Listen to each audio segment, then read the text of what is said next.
Welcome, good evening, and thank you for joining on this fine Saturday evening. Yeah, schedule says that we're playing Expanse, but we're not, because it was a 2-hour game, and the next episode of will be released on 10th of August, I think.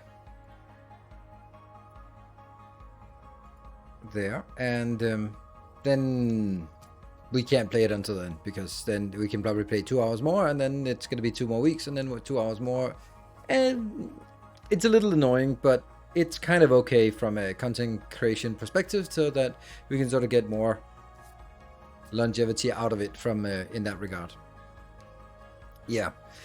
And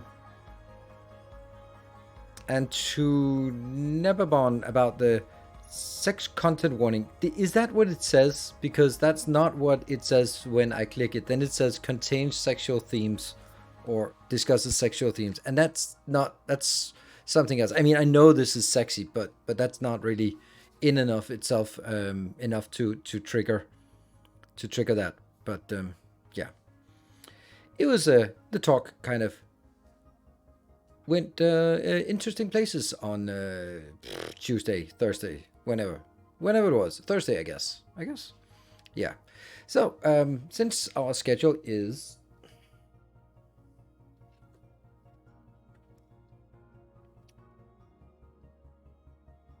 the cats are annoying. I just really want to get in there. No, anyway, yeah, so since we can't play Expanse anymore, then we're going to play Techtonica, because I was actually playing a little bit yesterday morning and a little bit today, and I was like, you know what, I'm going to need a few more hours to finish this experiment, and they're like, hey, let's put it on stream. So we're going to be playing here, and then working on some new boss design and ideas, and then we'll make it to a video tomorrow. That's the plan. Because I think we are onto something, and I put a hell of a lot of effort into it, but it's not quite there, and it's not really operational. So I'm kind of thinking that we want to, as always with these factory games, build something that's robust, where we have like these places are producing stuff, and they're bringing it in here, and on the bus, and everything on the bus will be produced, and all that good stuff. And that's what we want to do. So we'll get in on this today, and then see how that goes. So that's our plan for the stream today. I also have another thing that I'd want to do with Techtonica. I can see that the videos are performing quite well on YouTube, so I want to continue making these. It's just it can be a little bit tiring to design things, but once it's designed, it looks pretty rewarding. But it's a hard game to design in. Because there's no ratios, and because things just don't really want to sit next to each other.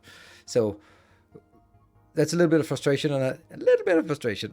But at the end, when you find something that works after many iterations and many hours of trying, then you actually go like, well, it's actually nice, but it took a while to get there. And that's the point of making YouTube videos for this, is that then I can give the design to other people who might be interested. I'm sure they're also interesting people, but they're at least interested in what we do. Cool. So how was your Friday? Hope you had a good Friday, a good Saturday as well. Mine was not just excellent. What is better than excellent? Superior. No. Fantastic. Exhilarating.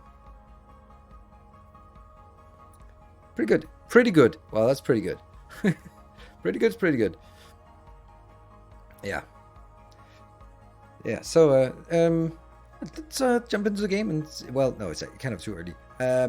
I can reveal a little bit about next week. I have a game that I get to do an early preview of, which is going to be super exciting. So, early preview of a game next week, and you're not going to guess which one it is. And even if you guess it, I'm not going to confirm it, so I'm not going to deny if you misguess it. But you all think that you know which one it is, but it's probably not that one. Diablo 5. Yeah, and moderators can't guess. Well, moderators who are in the car and can't look in the Discord, then in the moderator Discord, there are excellent suggestions, no doubt, excellent suggestions here. Though that might be not be it, or it might be that might be it. But it's going to be exciting. I'll announce it tomorrow, so it's not really a big deal. I just need to make sure that all things are sort of sorted out. I haven't checked the Discord, though. You slacker. What do I pay you for? Seriously, not even checking your moderator Discord. Oh, wait a minute. I don't. That's probably why. You get what you pay for, as you say. Yep. So, yeah. I kind of just... I haven't been playing games here for a while, it seems. Every time I go into these bubbles from reality, then when I come back, it feels like it ages and ages since I played, but it's not really. Yeah, I saw that, Keston. I mean, it's interesting and stuff, but Our illustrious champion returns. Welcome home. Who's that? I don't know. Thank you for the 15 months. How do I even do that? Ooh, new expansion of Icarus coming soon. That sounds interesting. Subnautica 3. Interesting. Would be interesting. Oh, interesting. A new expansion of Icarus. I didn't even know that. I'm just going to have a look because I want to play more Icarus. It was surprisingly popular. New Frontiers released on August 24th. That's the day before Armored Core. Now, I do have a sneaking suspicion that Armored Core is not going to be the game that I hope it's going to be. But then again, FromSoft has a tendency to make absolutely ridiculously awesome games. New Frontiers comes packed with new content regardless of how you like to play. There'll be something for you. A brand new map with 3 new biomes. The searing hot volcanic region, swampy, murky swamplands, and eerie alien grasslands. New extreme weather events for each biome, reflecting the atmospheric conditions of each environment.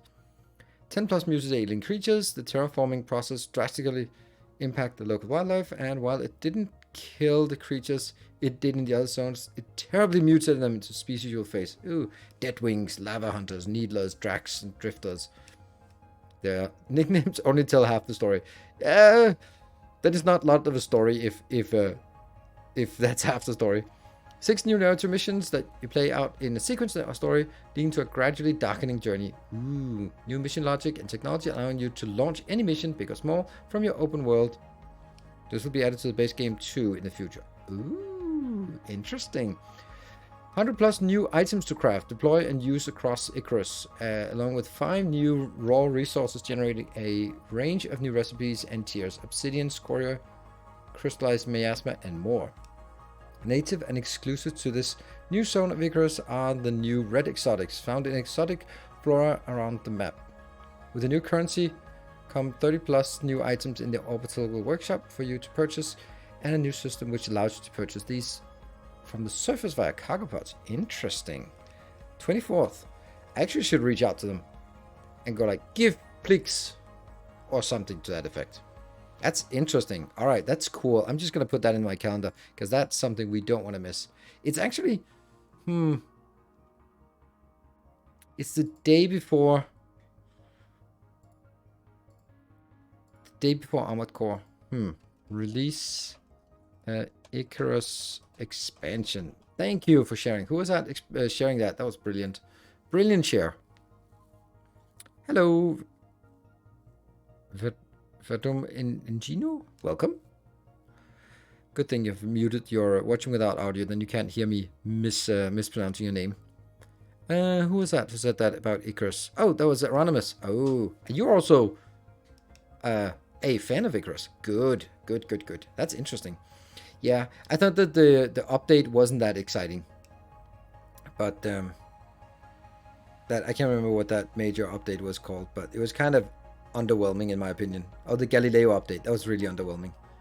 So it's cool that there's an added upgrade, and I think I'll do it the same way we did last time, like actual multiplayer with Templars and moderators. That was super fun. So that we should do that again. And with 6 missions, that sounds like maybe 6 streams or something. That would also be awesome. Yeah, I don't care about fishing. Yeah, the fishing and bestiary and stuff like that. I was like, well, I mean, it doesn't really make a difference to me. So there wasn't really a reason for us to come back for that update. All the stuff they added wasn't really particularly interesting. So, but it'll be interesting, complete new zones and figure out what the hell's going on and how to deal with it. And starting at level 50 is probably nice. Probably helpful. Cool. Yeah, that was good. That was really nice news. I like that. And then also that other game that I'm going to showcase next week is also going to be interesting. So yeah, and of course we also have Desynced on the 15th of August. That is also going to be awesome to take a look at that. Yeah, looking forward to that as well. That's going to be like the big thing. Honestly, between now and mid-August, I don't really know what we're going to be playing. We're of course going to continue on Satisfactory because that's kind of a long-running thing. And Techtonica is continue for as long as we want. And then we'll see what else is coming in. I do have a couple of days off here and there. And when there are no like massive releases like a new Dyson Sphere or a new Factorio, then I'm just be more liberal on taking vacation days or days off here and there. I hope that makes sense because, you know, when there are big releases, I'm going to be doing many hours of streaming. But when there's not anything exciting new things, then it's better to take vacation there or just days off here and there. Cool. So that's the plan. Let's jump in and see what Techtonica has for us. Let me just wait for it to load up.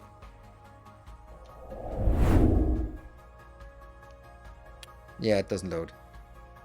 How's the music compared to my voice? If we look at it, is that okay or is it a bit loud? But because the way I control the music is separate from what you hear. So me turning down the volume on my end doesn't do anything for you. Yeah, this was great. Great that I switched scene right now. We'll just switch it back. Get a bigger thing. Small bit loud. Small bit loud. Small bit loud. All right, I'll see what I can use that information for. Small bit loud. Yeah, I'll a small bit adjusted downwards direction. Whenever it loads. It's actually surprisingly long time it takes to load, and it actually crashed just sitting in the idle menu or in the menu. There you go. Oh, did I replace? No? What? There it is. Okay, that was weird. Took a long time to load. There you go. Woohoo! Now it's not loud. It's only the menu sound. Okay, so we have our original base back here. Our old main bus. Then we have the new stuff we started working on.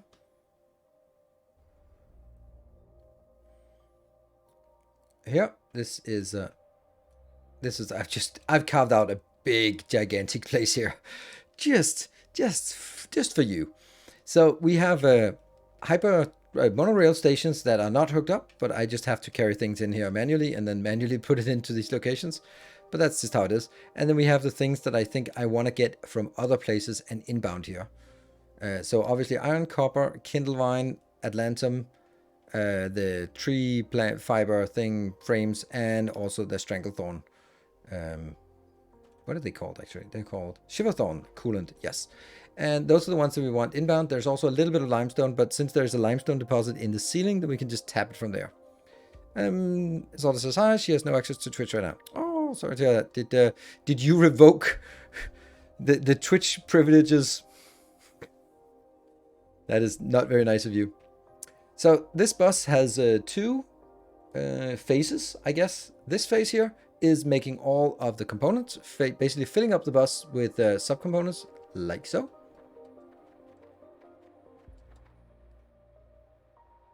Just traveling. All right. All right. Well, happy travels then. And then the second part, which isn't done yet, is let me press Alt. A lot of people don't know that you can just press Alt and then you get an Alt mode. Then we have all of these things, and I don't know if it can be done, but I'm kind of thinking it might be able to. I've been doing some tinkering because now if I turn them, whoops, that sucks. I can't get around it, right? No, okay, that's a problem. Yeah, that's a real big problem. The bigger it gets, the bigger this problem gets, because I can't get. Oh, I could get over here. Okay, there you go. Right, so if I turn these the other way so that it would be 4 facing the bus, then it would be easy to get things in. But if we look at all of the things that we can craft, actually it's easier to look at it in one of these here. Then you can see all the things we can craft. Most things are 2 inputs. You can see the little dots up in the corner is how many inputs. So 1 input, somehow it doesn't have 2 inputs, but 2 input, 3 input. But the 3 input, one of them is another thing that's being produced. This one again is another thing that's being produced. So it's only going to be 2 things from the bus, but there are some few things that need 3 things from the bus. And this one is not 3 things from the bus. So if I put these together, then I can just put it directly from this to this, and then I only need 2 more things in from the bus. This one is going to be a little bit tricky because it needs accumulators, so I need to figure out where I can put the accumulators. Since other logical components will be in the game. I don't know. At this point, I build it towards what is there. The principle is still sound, but it's not going to change. This is as big as the game is right now, so that's it. This is what we can get. And then I have tried to make a logical way to make it like first we get the power floors because they're using high quantity. This one is also a simple one. Then we get into the here the inserters, which will go out on a little sub belt back on the back side. And then this is making the red inserters, which will also go into stack inserters. And then we get to the difficult one. This one is actually the hardest one, the first difficult little challenge for us. Because we need to make some kind of pattern that is workable here. So let's see what we need. We need, all right, first of all, is there any overlap between the crank operator and the other one? Yes, it has mechanical parts. So I'm going to get mechanical parts here.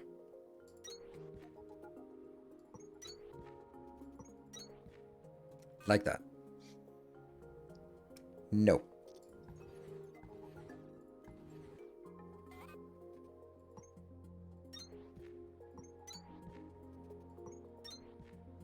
Yes. Because we're going to use a long inserter here, and we're going to have another long inserter there. Then you have to make do with a long inserter as well. And this will now be, what is it called? It's called electrical components. We also need electrical components here. So I'm going to get this one into electrical components, and we have to find where are the electrical components. Well, we don't know because they're not on the bus yet. I think we'll just drag only the stuff we need just to get a sense of which ones we need and where we need them. So that's this one, and then it has to go under this one. Up, and connect. No! Damn it. Yeah, that doesn't work. Yeah, it doesn't work because you actually, they will get too close if these don't exist. Then they'll get close to the ledges here. So we'll have to do this. It's okay. There. All right, so that goes in. That was the first one. The tiered bus. Yeah, we need a good name for it. Then the next one is those components. Let's see. None of these are interesting. These are late tech. It's none of these, right? Where's that one?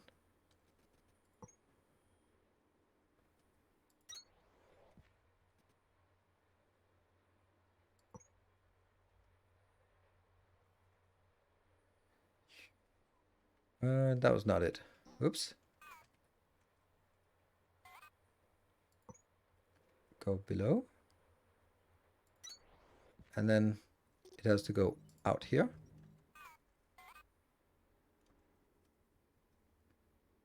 Ah, it should not have been like that. Now I can't reach it, I think.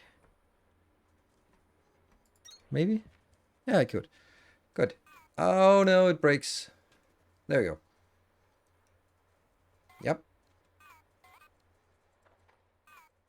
And The last one for this is the iron cubes or iron wires. Have you ever considered a boss in Satisfactory? Yes, I have, and it doesn't work in Satisfactory. The reason why it doesn't work is because splitters don't work. Here it works because the quantities are all very low. So, and you, yeah, so you don't need more than one belt.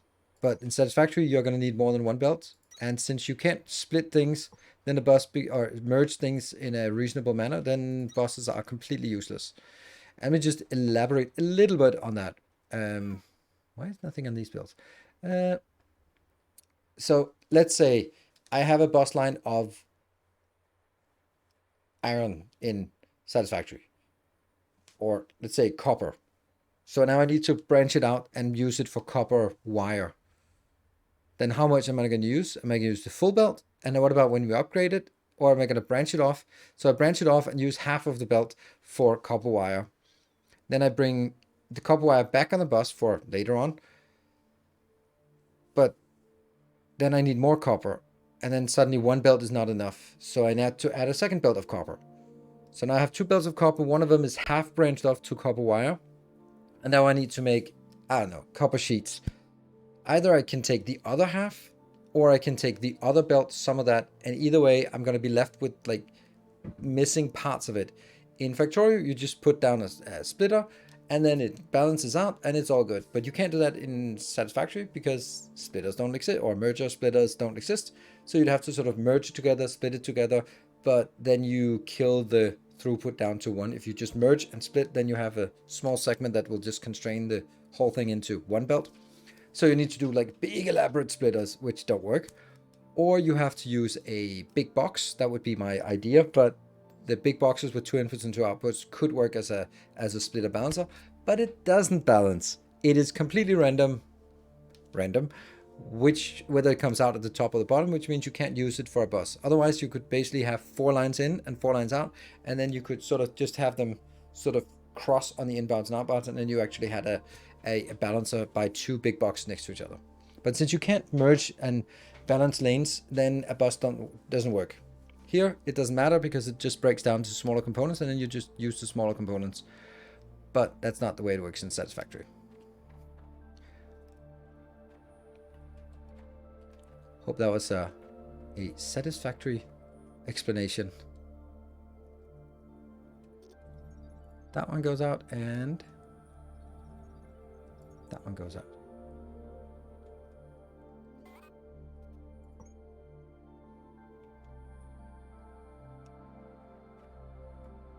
Goes all the way up to there. Let's see if it works. This is so annoying, this part. This oh no, now I lost. I don't know how to do this. There's something wrong about this design here. This has a fundamental flaw in that regard, where you can't get from one line to the other because you can't hover high enough. Alright, we go down here.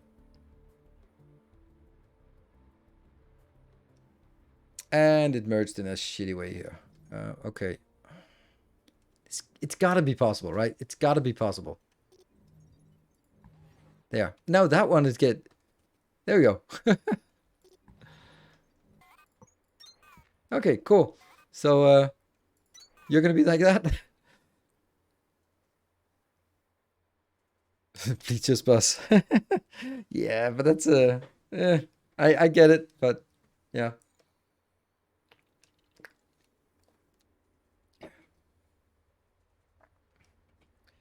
Cool. So this one's working. As one of the. Why is it not working? Oh, it is working. It's just working really, really slowly.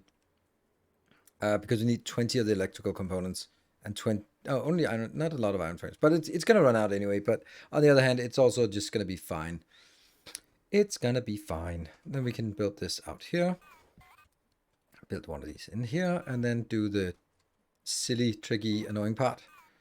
The bleacher bus. Yeah, I like the name. The problem is that you don't really get the reference necessarily unless you have some kind of sports nerd.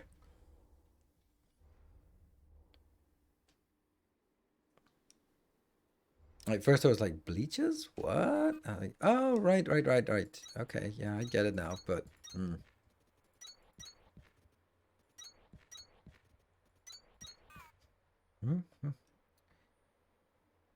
But it's now important that we don't overbuild anything. So this is unfortunately a thing that we have to do. Let's hope that they fix this. It's also ridiculous that Satisfactory hasn't fixed it, but it's less of an issue in Satisfactory because in Satisfactory you have infinite resource. Actually, it's not really a big deal in Satisfactory. Well, it actually is. You don't want to build like a full box of turbo motors, for example. That kind of sucks. Or maybe you do. Okay, so that's just the idea of how it's gonna work. But let's start from the beginning. And then hope that we don't run into some insurmountable issue. That is a iron part and a copper wire. So we get the copper wire here. Right. First of all, it's going to be easy because this and this.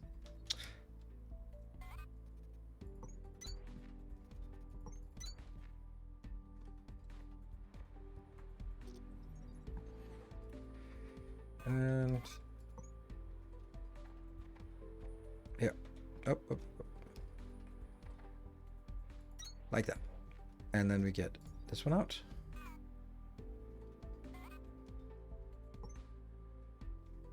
It's the right way. It goes under, and then we need to find just iron plates. Oh, I can't do that. Well, I can. Just have to do it in a weird way.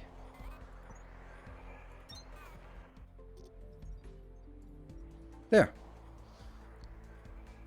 And input. And this one, I don't want to fill it entirely, but I want to fill it a lot.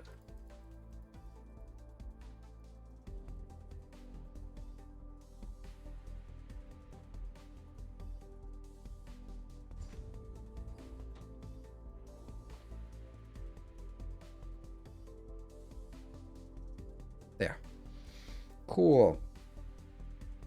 Next is a box. We don't have a box of boxes. Oh no.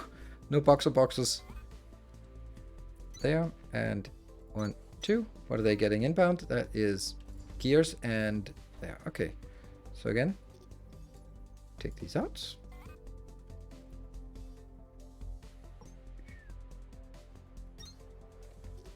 Take these out. And I could combine it by combining these belts, but exactly.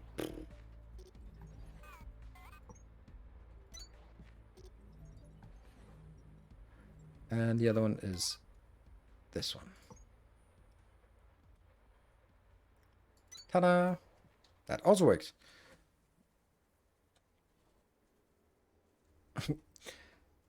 It's not curved Colosseum conveyor.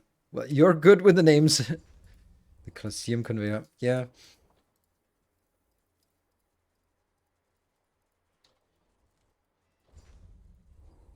It could be tiered bus, it could be waterfall bus, it could be something.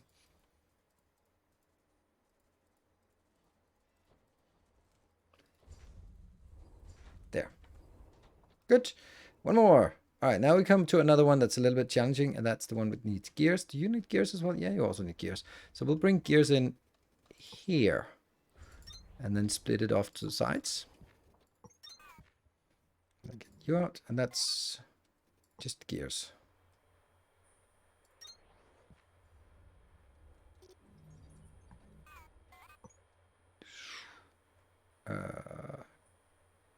Is it? No, it's not gears. It's mechanical components, isn't it?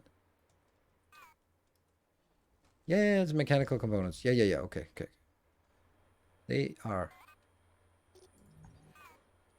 They're coming from here. Whoops. Oh, right. Then it actually goes under if I have this. Okay. 2. It works. We'll be seeing this for sure. Cool. Yeah, it is. It takes a while to set up, and I'm sure you can optimize it in several different ways. But this is actually working pretty cool way of working.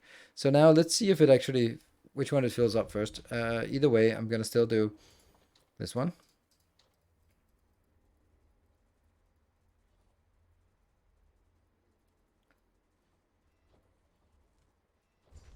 And I'm honestly thinking I don't even want to store any of these. I'm just doing this out of sheer principle. But we keep one. Just again. There.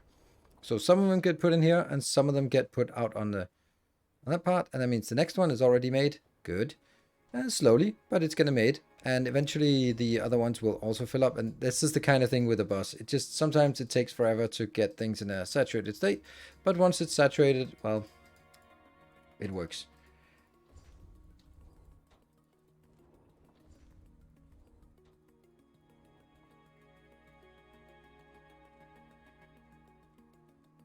There.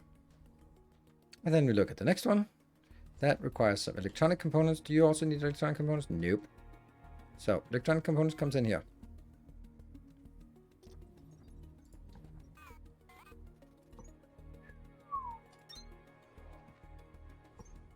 There might be something that a belt that we want to discontinue because it's no longer relevant, and then replace it with something else. Because I think that we need one belt for accumulators as well. There are 3-4 things that need accumulators, and I don't have any idle ones left. So it might be the Kindle Vine that I'm taking out. Don't know.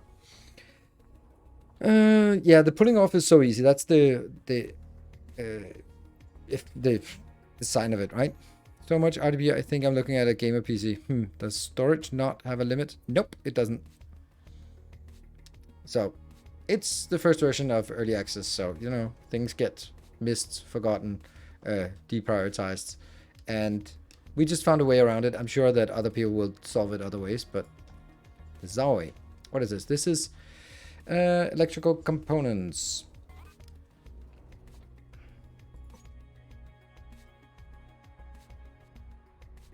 That's this one.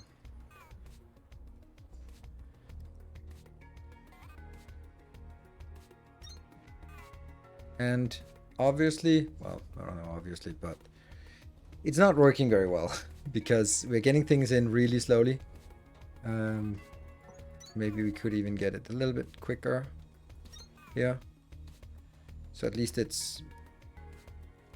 is a lot of stuff. It's 8 for 1, so.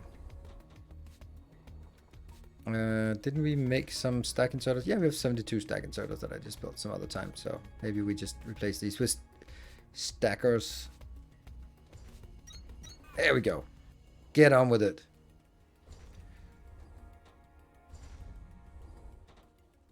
Oh, it's not even keeping up anymore. Now this is the bottleneck. Nice. Come on, stackers. Yeah. 4 out. Sweet.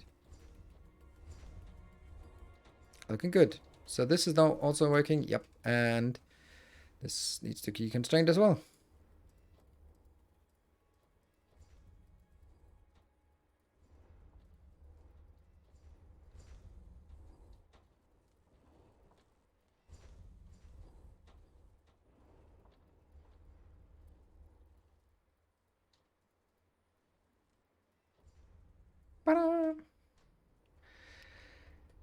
And the next one needs some of these things. And also, so it needs Kindle Vine and it needs the processors. Those are both things that come in here and they are on the closest belt.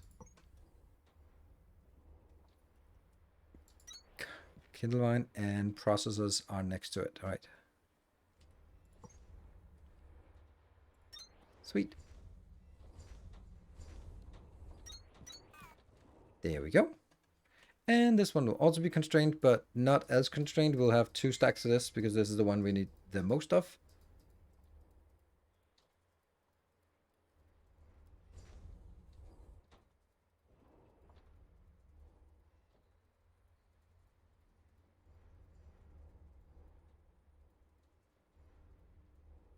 There. Let's make sure that we actually get it. We don't get it. What? Oh, advanced circuit. Isn't it advanced circuit?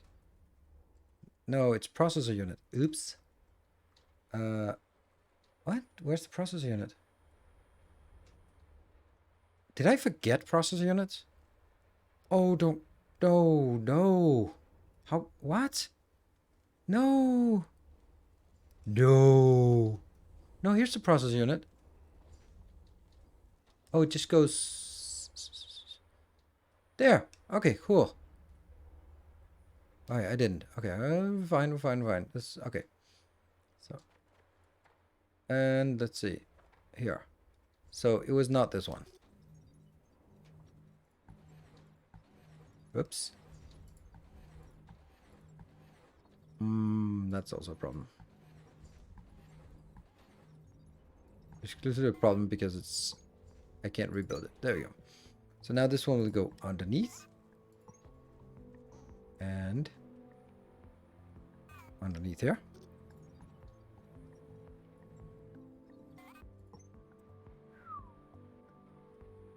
And voila! Whew!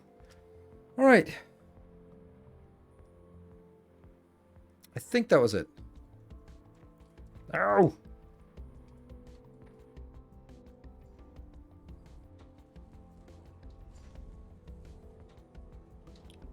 Yes, it works. That's why I want to see that everything is coming in here. Good. And let's go back and drop off the Kindle Vine. Stair step design. Thank you. It is quite neat. It takes, let's just say it takes a while to set up. But that's kind of okay, because that's the essence of a bus, is that it takes a while to set up, but once it's set up, it gives you the advantage of easy splitting. Huh. Thank you, thank you, Patreon, for confusing me here.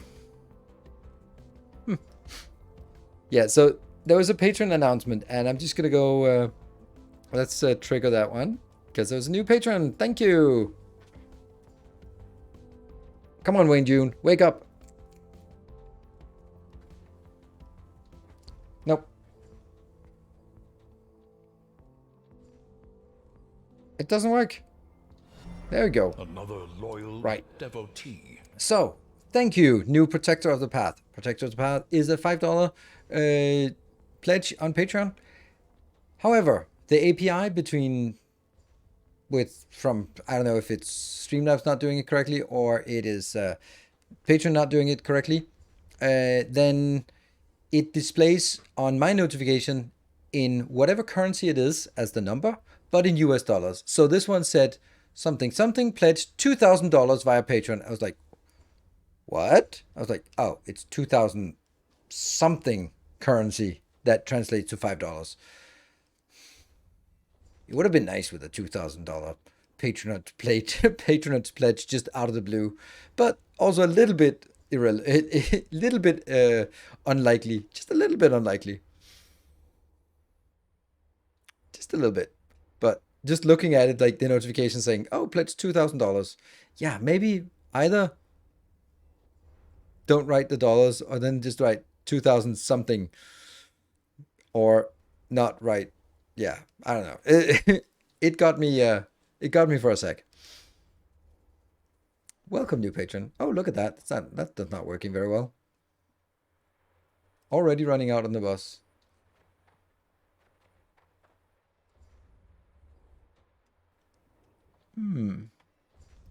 Is that because of crafting speed? It's because of... yeah, faster long-handed would be nice.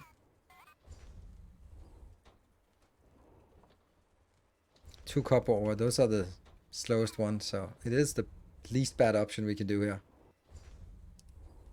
Stack long-handed, please. Yeah.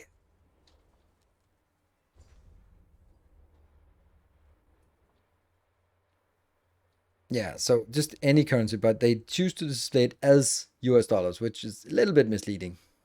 Anyway, that is here. We got that one. We don't have this one. That needs... oh, that means the same thing. Okay, well, how about we just do this? It's less clean than putting it in the middle. So maybe just always try to look a little bit ahead. And then we need...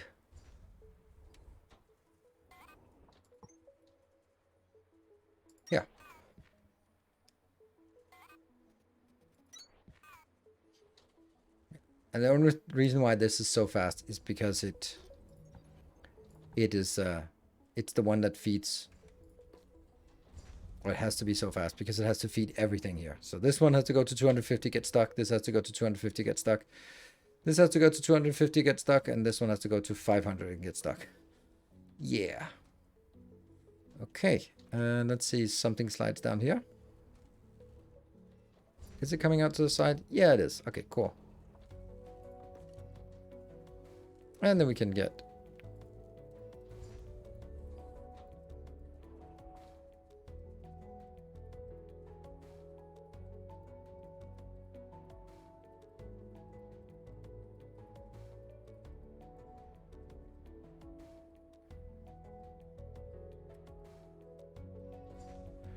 There. Cool. Yeah, is the unspecified currency symbol. Perfect. Yeah, that would be nicer. Stack outbound? No. No, I don't want... It doesn't matter. This is just... It's just a little trickle that comes in, and it's going to be fine. And eventually it'll get stuck. Cool. So now the next one was this weird thing, and then we need to make here. That is copper gizmos. All right, let's copper gizmo it up. If I do this, will you be... Yes, you will. Of course you will, because you're annoying. But if I do this one, it won't, right? No, it won't. Okay, so that means, unfortunately, we have to do this. But it's not something we need a lot of, so that's fine. All right, that's copper gizmos. They will be on the second tier. That one.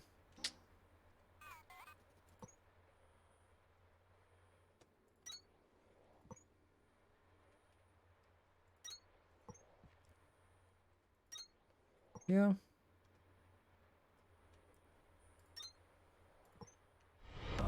Our illustrious champion returns. Merlin of Chaos, thank you for the 13 months. It's referring to the outbound of electrical components. Oh, outbound electrical components. I don't think that's it's outbound constraint. I think it's still inbound constraint, but if it is outbound constraint, then absolutely. Thank you for the clarification. It is outbound constraint. Oh, right, cool. That's good news. Good news. Oh, that's a pit of despair.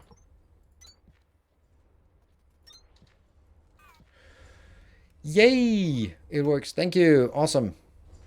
And good evening, Jack Benton.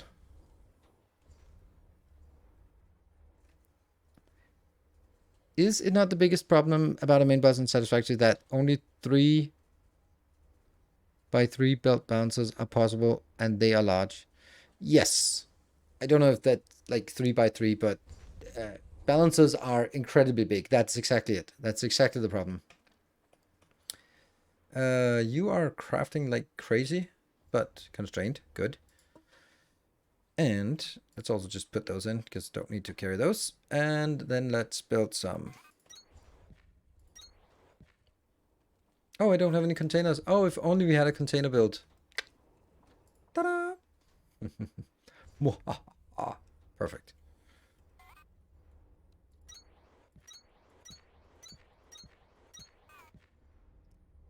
I see ads about this game all the time. Does it worth it? Is it fun? I can't say. I'm enjoying it. I'm having a lot of fun with it. It's an early access game, but you're right. There are lots of ads for it. I think that the best way you can say it, since you're probably not been around for so long, and not watched so much, then you wouldn't trust my opinion if I said yes or no. Our illustrious champion returns. Irunian, thank you for the 8 months. Thank you. So the best recommendation is you find some content creator that you generally share taste with, or you trust their opinion, and then see if they like it, see how the gameplay is like, and then from there decide. It also depends very much whether you think that $30 or euro or whatever currency it is a lot of money for a game. If you can buy one game per month, for example, at $30, then maybe wait for Desynced, because that's also cheaper, I think. So that's the kind of thing. Like, there are so many variables to the should I buy. For me, it's my job. People want to watch it. Sure, it's a really easy choice that yes, it doesn't take much for a game to be worth it to buy for me. But for example, if you would ask me about The Expanse Telltale series, we played it on Thursday, then the answer would be no, because you don't get any different experience from playing it or watching me play it. It's basically just a story. So there I would definitely say no. But I've had, let's see how many hours on Steam I've had on this, just for reference. Techtonica, 75 hours of game fun. And I mean, if you get 75 hours of gaming out of a $30 game, I think that's a pretty good deal. But I'm also a bit of a factory nerd. Decent, is that a factory game? Yes, it's a game that comes out. It's going to be, it is every programmer's dream of a game, pretty much. It's a beltless factory game. Oh, out of belts, crazy. Yeah, so that's coming out soon. Oh, hold on, where are our belts? Damn it, where are the belts at? Shit, that's important. How did I forget the belts? The belts should have been here. Crap.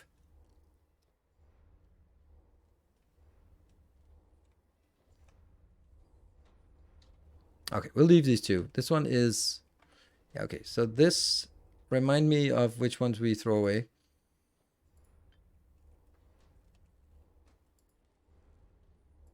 There, I forgot belts. Can't believe it. Let me go back to the old one. The Techtonica story is about 30 to 40 hours. Yes. I haven't even completed it, by the way. Oh, we should actually complete it now that I think of it. I'll do that right after the break, because then I'll have a save game of it right before.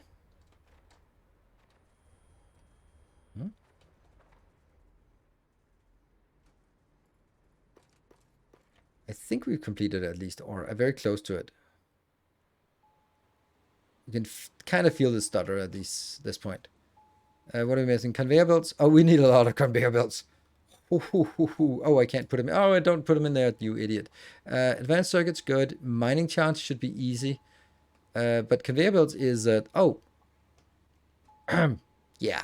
A little bit of accumulators. Let's get a few accumulators, place them down immediately, and then... there you go. Let's get some accumulators going. And place them somewhere. Also, why is this one not working? Why are you so sluggish? What is not working here? That one. That one? That one. That one. What? That's because we... What?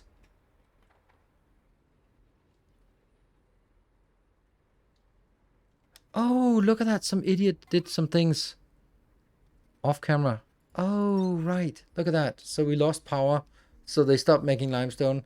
So because they stopped making limestone, we are not getting anything in here. But isn't that... oh, right. Then this one is also... oh, no. No.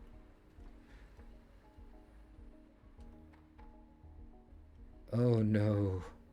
Yeah, so we need a lot of accumulators. Let's find a place for general accumulation. I think we'll build it over on... oh, not to the side. This side. There's a space. Is there a reason I'm not using Mark II miners? No. I hope that was a satisfactory answer. No, there is no reason why I'm not using it. The reason is that I built it with Mark 1s, and I only just recently got Mark II, and I haven't been bothered or just... yeah, just come back here for that particular purpose. So it's simply because I haven't gotten around to it. Let's make it something like this.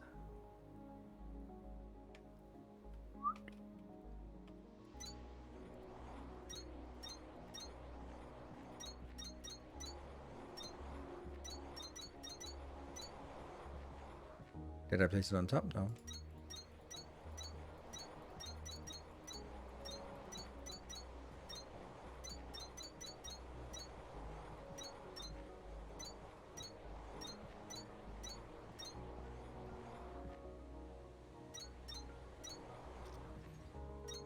It's so nice that when you deconstruct, you get, like, for example, I deconstruct, and then I press Q.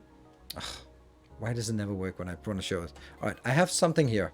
Then I press F for deconstruct, erase, press Q, and then I have it back in my hand. That's really nice. Such a small convenience thing. Nope, we're gonna go get the juicy 12 by 12. Oh, and to follow up on the question of why I'm not using Mark II miners, because the follow-up question would be like, why did you not use them right now? Because I have too many biobricks and there's nothing to use biobricks for, so I actually have to have some kind of thing that uses biobricks. Oh, look, so cute. They're actually filling up one by one. Huh. Didn't even see that. Never saw that before. Cool. I don't know if cute is the right word, but it's neat.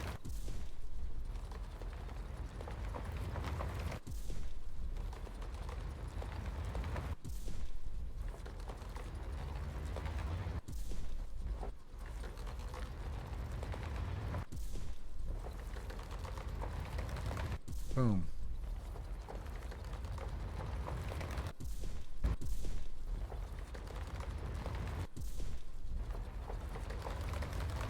I'm stacking overflow items in containers currently. Yep. Oops. Huh.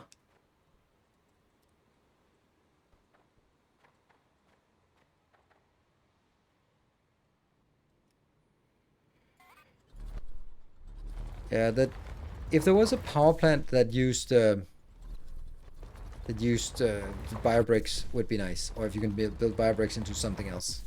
But you know, it seems logical that you would have that. But since everything in production-wise is pretty much revolving around threshers, and threshers generate a lot of biobricks, then you really should have a dump for biobricks included. Screen shake? I don't mind. Do you guys mind? Just generally? Oh. Oh, wow. I got it in the right height somehow.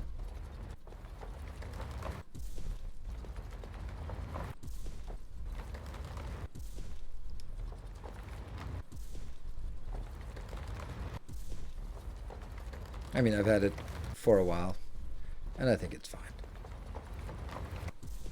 Good evening. Did I hear biobrick? I assume because it's too much limestone. Time for some recycling. No, not really. Recycling seemed really awful when I looked at it. I mean, not awful, just overly complicated, and it involves threshers, and then I just lost my will to live, so I stopped the stream at that point. So we're doing something else now. And then by the end of the stream, when I don't mind my will to live dissipating, then I'll start looking at the recipe again.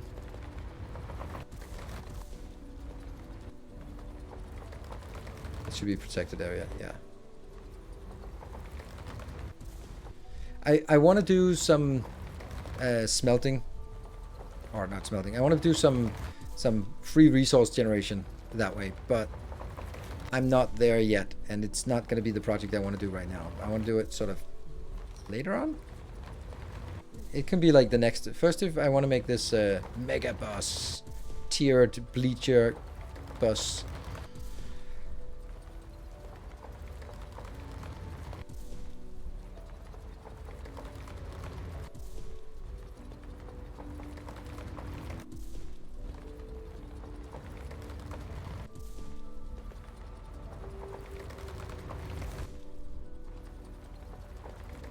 I think diagonal you get most per scoop.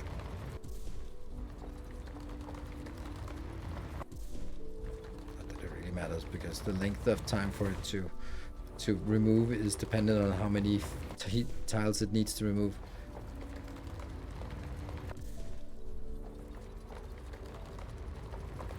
I'm just going this way for no reason.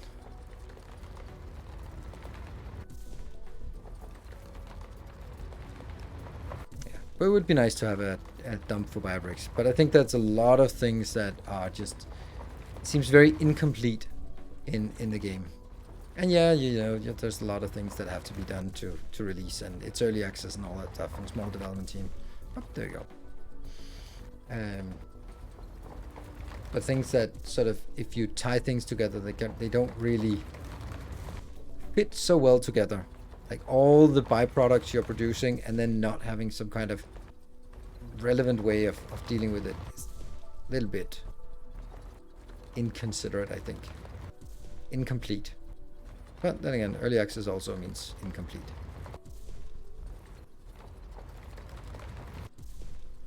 Despite all that, we're very much enjoying just carving out spaces, and I really like the fact that you can go anywhere pretty much, and then just decide that this is going to be my new factory, and then all it needs is a bit of elbow grease, and then you level the whole terrain here.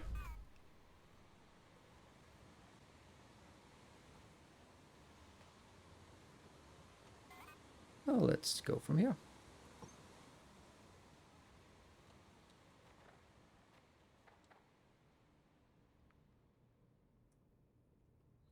A modest 4,000 here. Good. All right, fill it up.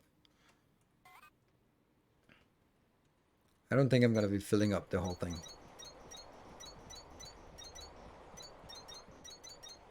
Whoops. That was just wrong in all sorts of ways.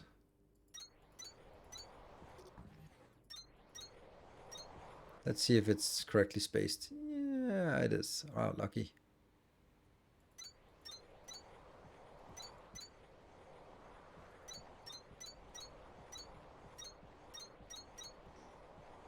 No more accumulators. Okay. What is the total accumulation? We now have 3.8 and we need to get up to 21. It's a little bit of a way to go. Little bit of a way. Souping. Yeah. Not really necessary in this game yet. Oh, that one? Me. Let's see if it got some more. Yeah, okay. You're still working. We got 43. We'll put those 43 over there. And then we'll go back to the other place. What about, wasn't there an extra under energy accumulation here? 255. So if we can actually just get 255 more, and we can easily do that, then we could get an extra 300% capacitor charge. That is probably worth it. Let's go fix that one then. It's not like I'm getting myself distracted from my distraction, right? We were just looking at, someone mentioned the upgrades, and then I got a little bit distracted, and now we got distracted from the distraction. The distraction was to check, and then we wanted to jump into making accumulators, and now I want to make more science in order to make more accumulators, in order to start working our way towards unlocking the last tier. Okay, yeah, but aside from this, no distractions. No distractions. Cool.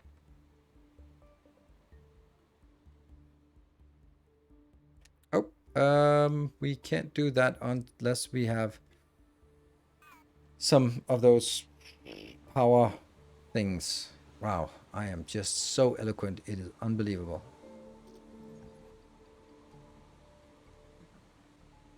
These ones that are super slow. Okay, let's make them in this one.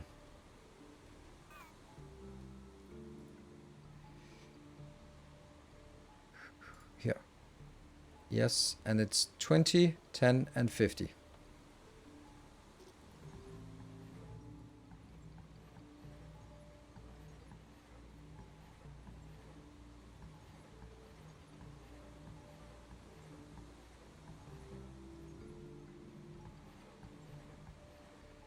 Um, 20 of these. I got enough. 10 of these, I guess. And then 50 of this.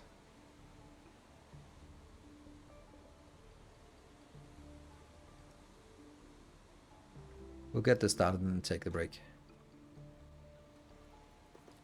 Ta-da! Get started. Takes a while. And let's look at the battery farm. Sweet. Yeah, plenty of rabbit holes. Yes. And it's also very enjoyable. I like that with games. Like, I like the fact that you can sort of just fall down a rabbit hole, and like the to-do list never is empty. Like when you're in a game and you're like, oh, I don't know what to do, then it's a little bit, but it's also be like, oh, I also want to fix that, and then this one needs to upgrade, and this one is a temporary build, so that needs to be replaced, and then so you just mentally keep a long list of to-do things, and then you sort of fix some things, and then you take one step up the ladder, and then there's a lot of things that need to be scaled up and fixed and corrected and redesigned, and then Once that's stable, then you take another step up. That's very... I think the game that does this the best is actually Captain of Industry, where you really have to sort of stabilize everything, take a step up, everything becomes unstable, stabilize everything again. I think that's a great experience. So, be back in 2 minutes. Thank you for joining so far. Plenty more. 2 more hours, 3 more hours. Be back in a bit.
Ha! Great when someone comes in and says, I love making Nilaus mad. He gets mad so fast. Well, you don't get to do that anymore. Ha! If that's your kink, I'm not enabling you.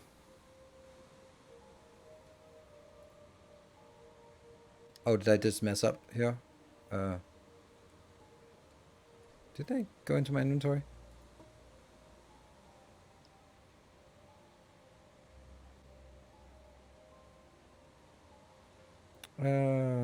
What happened? Didn't I craft 2 of those? They just disappeared? Oh no. Yeah, they disappeared. Oh no, they didn't. They just went into my inventory type. Oh, that's... Congratulations. That is a very... That sounds like the name of Elon Musk's next child.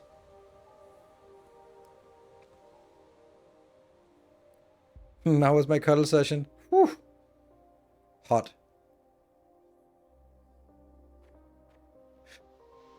It was also not. It was a cuddle and tantra session. Still hot. Why am I going here? I felt I needed to go here. Oh, no, not here.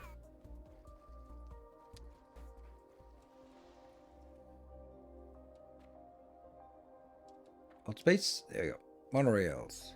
So actually, what do you think they'll do with Samor and the work in process orbs? I think that the Mercer orbs and the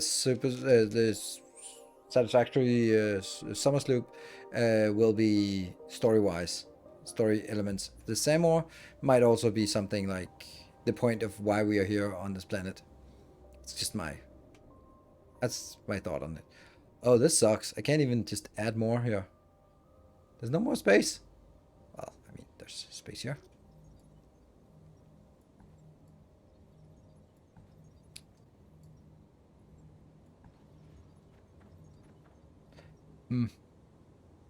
It kind of sucks. That's a lot. And this one can't be broken down, unfortunately, so I don't think I need this, do I? No, because we have that, so let me just kill this. Still working. And I think I need to move this, push this back. and then hello distraction for my distractions.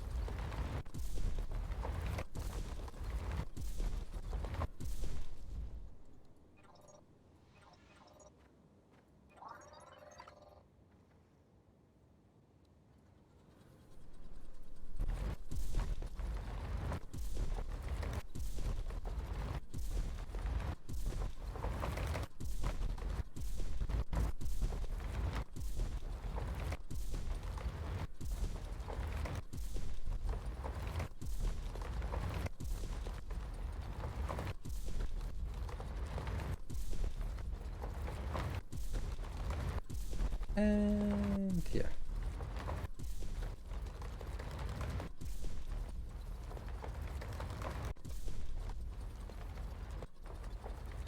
Is this not removing? No, not really. Okay. Oh, we just got into this one.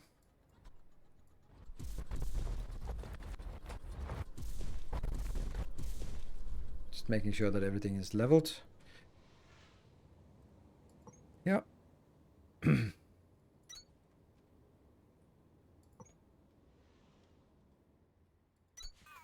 And then the trick is to do that, and then it gets the dots back again.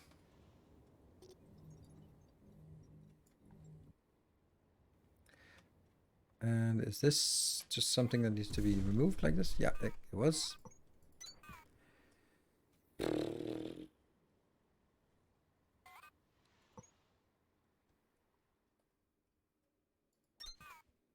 And yeah, oops. Alright, so now we've gotten a lot bigger space here available, which I think we need for additional, not so much. Okay, could I build another one?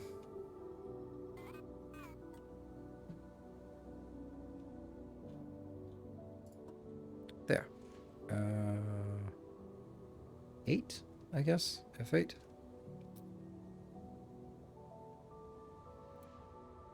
Core Composer is blocked by what? Ugh, by you. Damn, that sucks.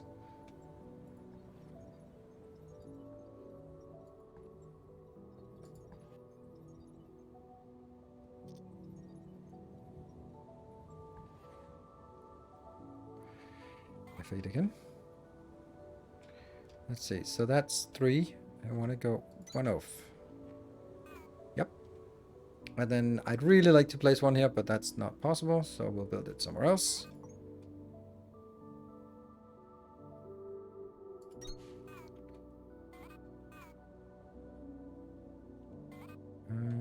That one.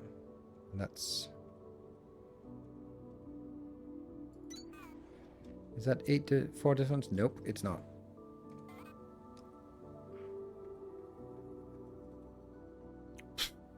Okay, just one tile. Move it one tile. Just one tile. Weird. It's odd.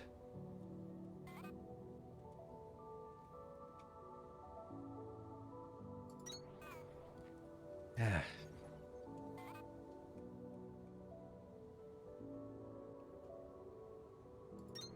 Like that. Yay, it works. Alright, I'm putting 4 in distance of 4 because that is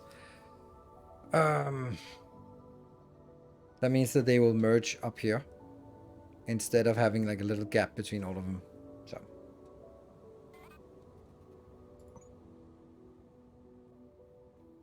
I kind of feel I should put 2 more. Right? Yeah. I feel I should.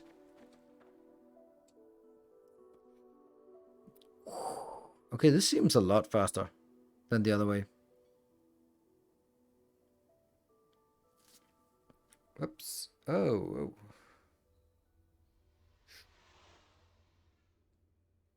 And I had to build this thing here. This is just a workplace for these. Wow. Well, that's nice. This should also be put on a monorail at some point.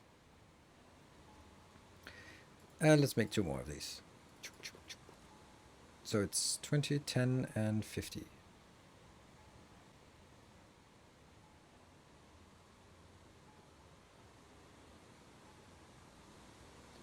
20 and 10. And even more here. That's the 50. All good. And this part.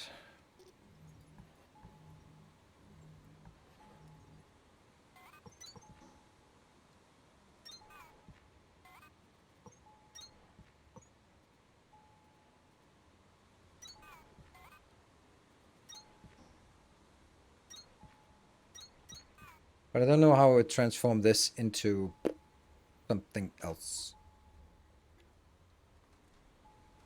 There. All good. And then this one is still in progress. And let's see. Oh, okay, let's put some accumulators down while we're waiting. Wow, this distraction for my distraction is just distracting me, isn't it?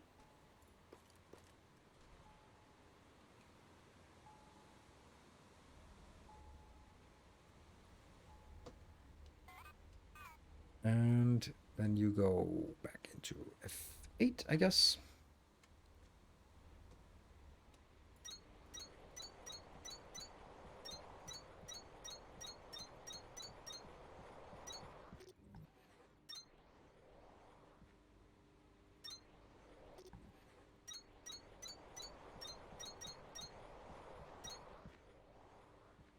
Okay, and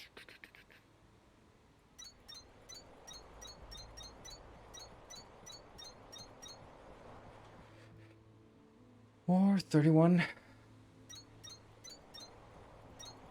I feel it's a little bit strange, maybe, that we haven't heard anything from Factorio yet.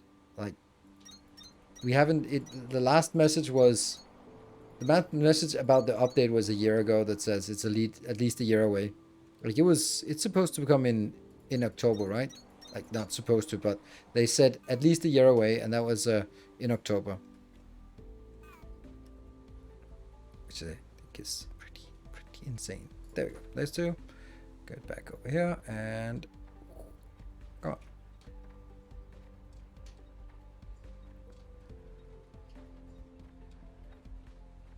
Huh? So that doesn't work? Is that because there's no station on the other end? Perhaps.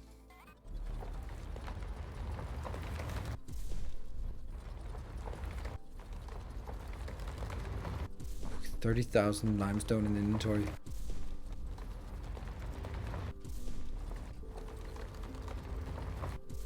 Seems a little bit excessive.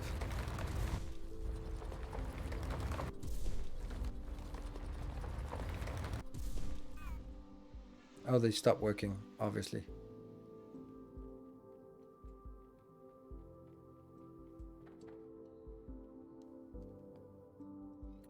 There is a finite size to everything here on the oh, hold on. Forgot to save at the top of the hour. Because you can only get a finite number of Kindlevine and Shiverthorn. And once you've used all of those, then you can't make anything any bigger. So that's like the final constraint of any factory in this game currently. I don't know how big of a constraint that actually is, but yeah. Have you seen the postcard with the 3 Factorio expansion entities in the 2020 recap? No, I have not. Don't know what that means.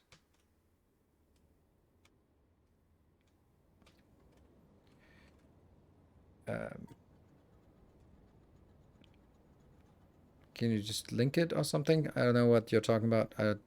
It's weird that there would be something there, that something Factorio that no one has mentioned around here. Oh, that's not what I wanted. Why did that... That's definitely a mistake. There you go. F8. Is that good? 4.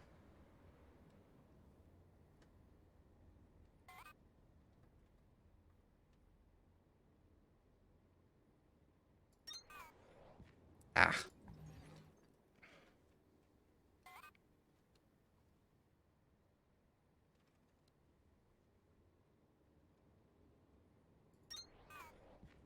There. And you go out and then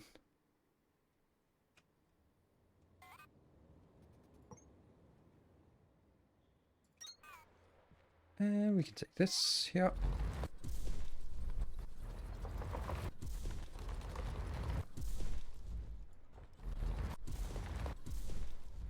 Yeah, sorry. Thanks for sharing. I'm just gonna look at it 370. Let's just get distracted from even from inside the game and just get distracted by something outside of the game.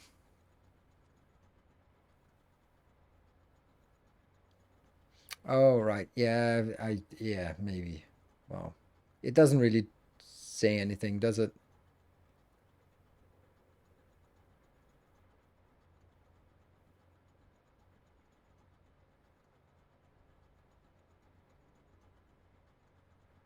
This is the original no-sell policy we stuck with. We're still having steady and consistent sales of about 500,000 copies every year. It must be really nice making a game and just sitting there and raking in 500,000 copies sold every year. They all should watch my videos. That would help. Some do.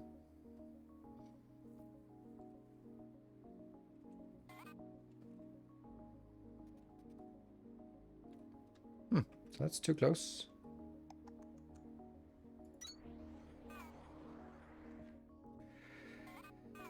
And let's see. So we need to do that one.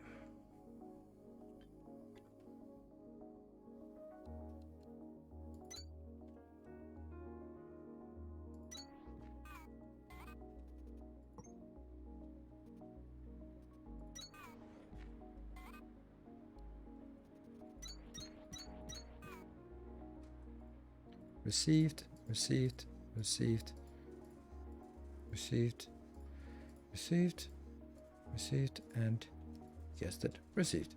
And then I just need some inputs here.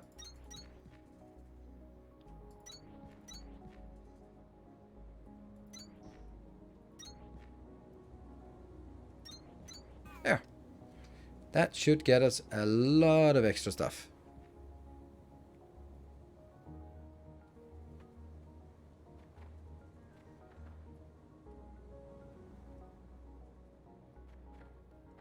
Woo. And let's have a look in our science. Oh, they are coming in pretty quickly. And it was 255 we needed.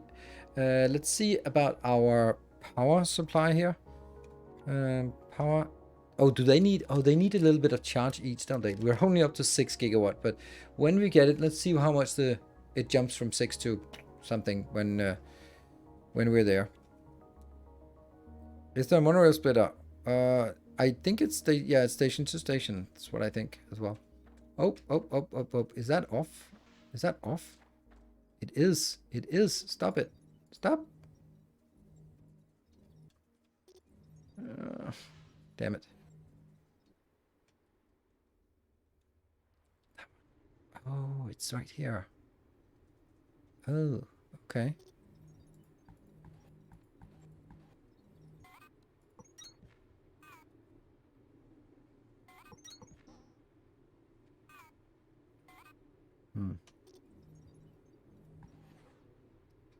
That one.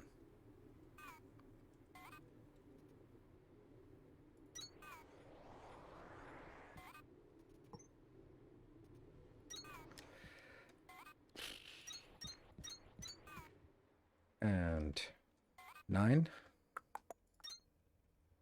Yeah. And we get these in again.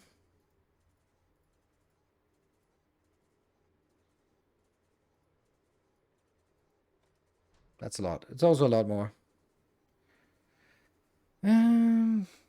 Now, 300. Sweet. Let's go to energy and let's first look at this. This is 6 gigajoule of stored power.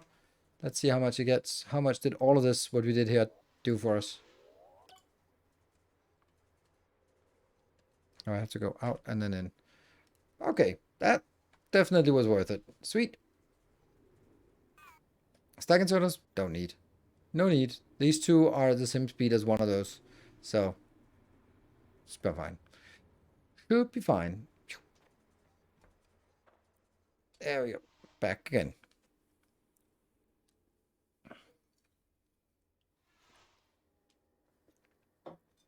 Can we run rail switches? Sure. Sure.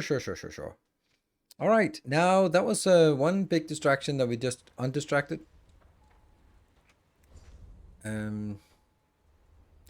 Here.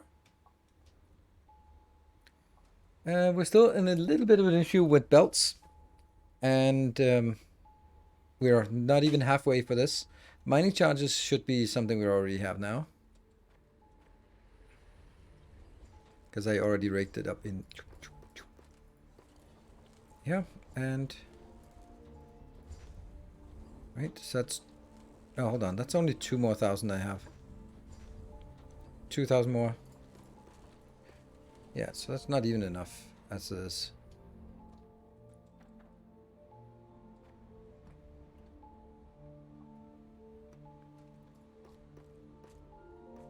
Oh, mining charge is done. Oh no, that sucks. So it's only belts. Okay.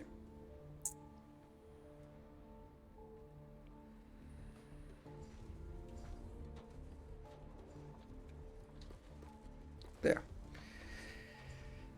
Okay. Maybe.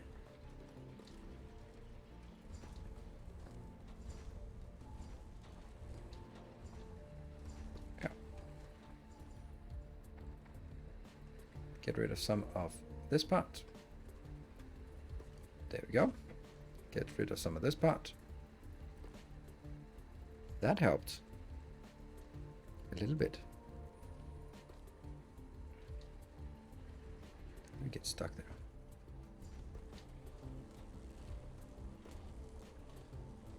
And that one. And that one. And then I'm keeping the rest for, well, our own internal purposes. Cool. Let's get a few more belts. I actually came back here just to get some belts. How's that coming along? Not those. And I just don't want to use Mark 1 belts anymore for anything. Right. Well, back to this task at hand.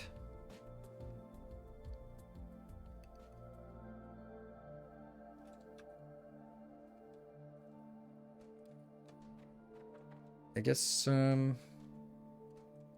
output is full. Sweet. So that's the next one is this here. Your output is full. Oh, because it's not even outputting here. And then we just need to fill up.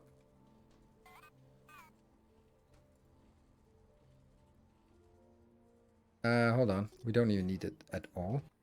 Because once you have the next one, why would I ever want to make the worst one?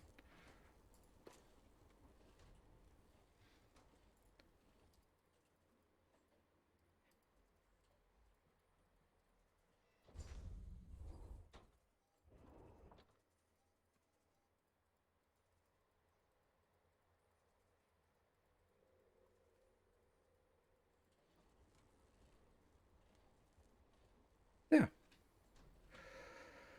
Okay, so what do you need? You need fine. Cranks and no. These two will be from here, I'm sure. That one goes through.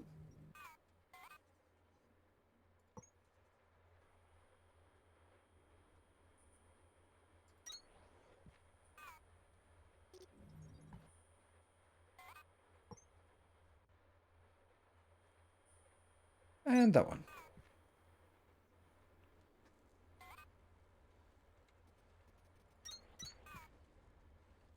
Yeah, so that should be fine. Good evening, Hazana. Didn't you remove a couple of things from the bus to build belts? Yes, I did. And I asked you to remember which ones it were. So how's that coming along? And now we need to make the belts. They are those and those. Well, the first one is close.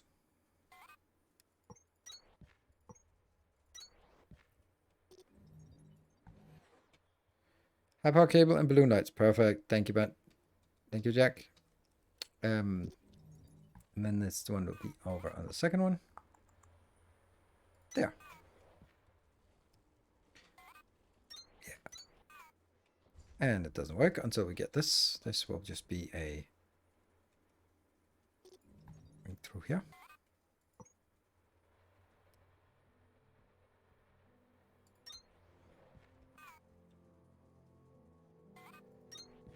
And maybe like this, but maybe not. Or is it 3 mechanical components to turn into 10?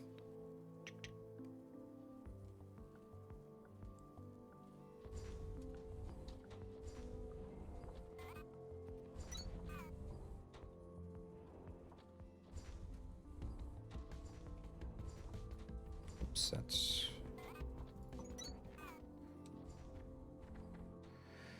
And that is kind of working. We're going to need a lot of this.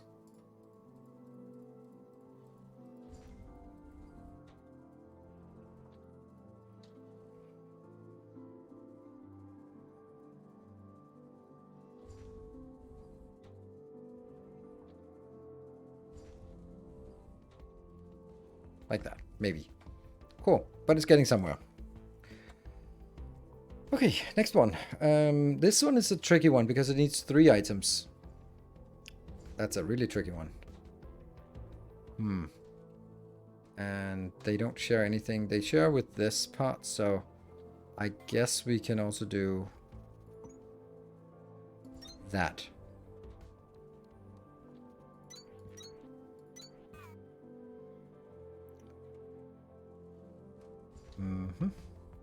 And which one's the highest? Electrical components, so it's iron frames and you need out on this belt. So let's get iron frames here.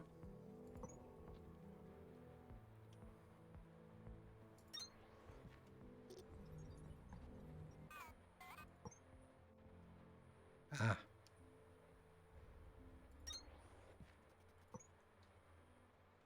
Oh yeah, that's where we ran out. We ran out of belts as we were extending our bus.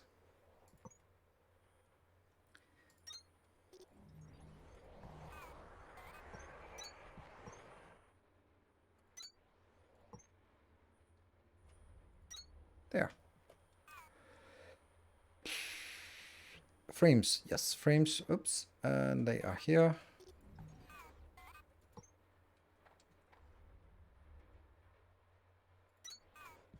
And then I need to go wee, wee.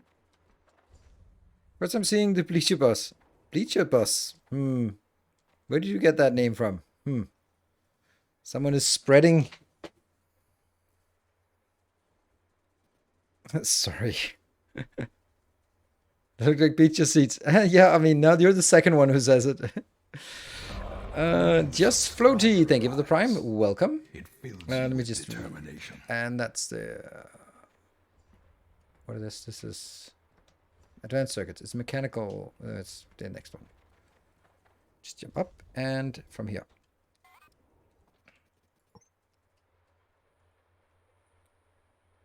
That one.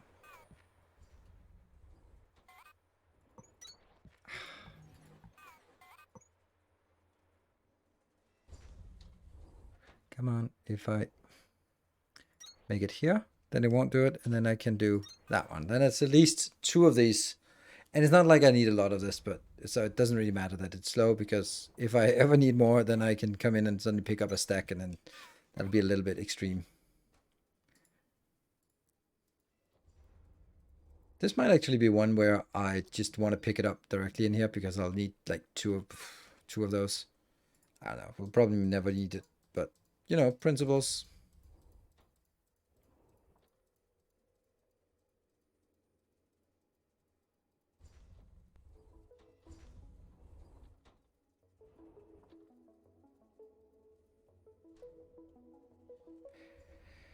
Where did you build your base? This location is the place where you find the first accumulators. So it's the accumulator room, and then on the other side of that, down in this corner, we have that big warehouse.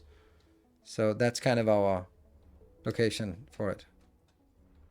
So the warehouse is down here, and the accumulator location is here, and then our Victor station is here. I don't know if it's a good place. This thing here is leaning down on us, and it's a limestone deposit that we can't really get rid of. This is where you find your second AI. Nope. Not at all. Not at all. Okay, so we now got... Oh, it still hasn't even filled up yet. Huh. Right, so this one, so these are all things we actually have on the belt. Oh, but it's still 3 things. Damn, still 3 things. Okay.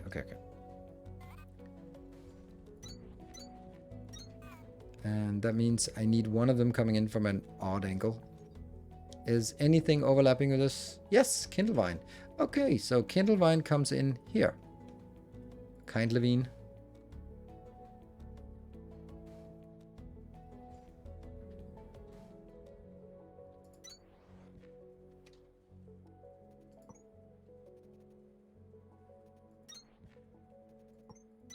Ah, it doesn't work. Shit.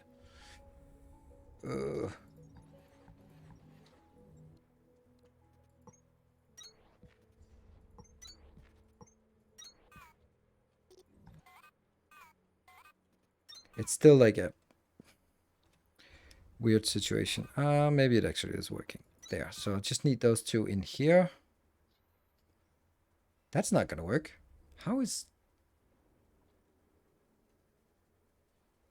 Oh, right. It only works if... It doesn't work if it comes from here. Are there any of them that don't come? Oh, no. Oh, no. Or even more no. Ah, shit. So Shiverthorn is here. And that can't get down here. And that's the next one here. You can get in there, and that's fine. But this one can't get in there. Then it can't pick it up. Oh.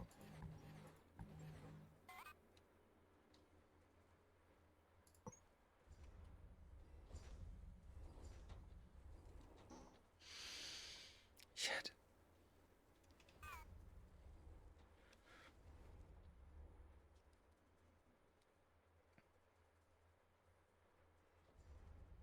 This one also has the same problem of having 3 inputs, so it really needs to use this one as...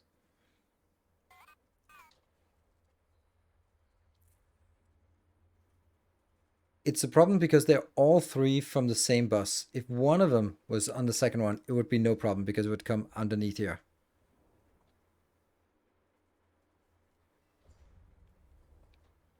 I had planned this, and it works for this location because as long as one of them is coming from further away, it's not a big deal. But the fact that all of them are coming from the closer one is what makes this impossible. And it's a little bit problematic. Ugh, man. Can't even figure out how to solve this.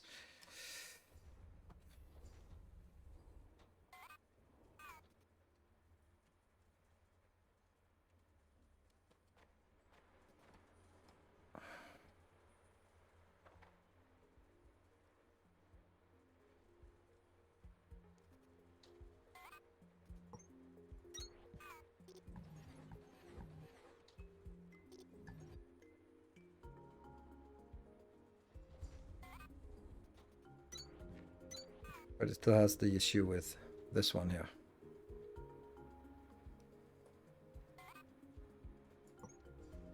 This one has to be here, but then I don't understand why I can't have... Oh, I can't. Oh, I can. Hold on. Ah, I got it. Gotcha. You bastard. Gotcha. What?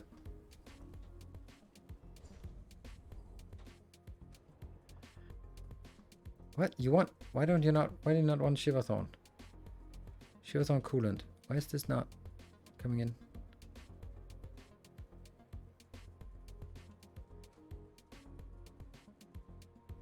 Shiverthorn extract. Ah! Well, okay. Well, that's good news because that means I just don't need to build this here because it's not taking in a resource that we have. Okay, good news, everyone. Which one did we take out? Actually, we took out some things. We took out the high-speed cable. I guess this is the one I want for high-speed cable, actually, now that I Now that I think of it, I actually wanted for high-speed cable. That's what I wanted all along.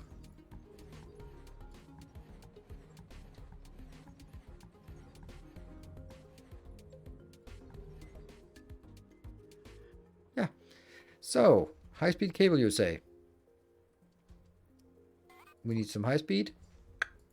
Oh, no.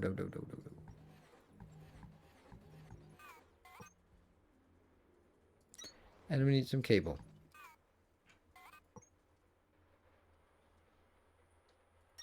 There. Much easier. See? No problem at all.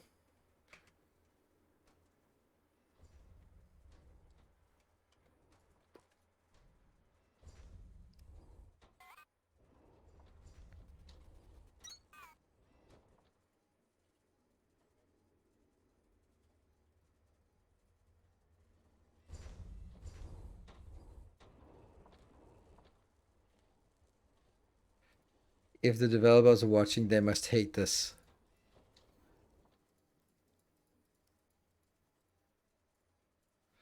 There.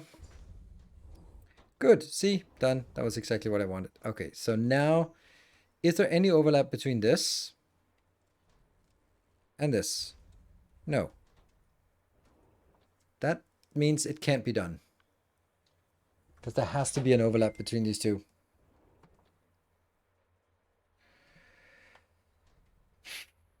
Then I have to put that one further down the line. Okay. Okay, so this sequence here of these 5 is very important because here I'm making these useless voltage step up, but they're used as input here, and they're used as input here. Those are the only 2 things. So it has to be this sequence here, these 5 in a row. There could also be all sorts of other stuff that I'd want to put in first. For example, that one. Yeah. Let's take this instead. And then take you as... Which one was the problem I had before? Accumulators. For now, it's accumulators.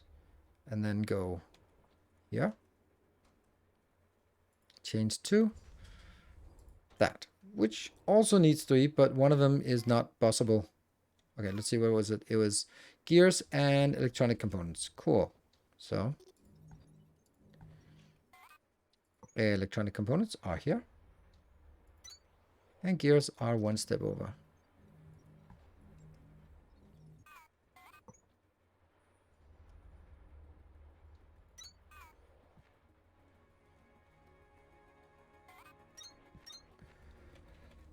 And then I'm going to do...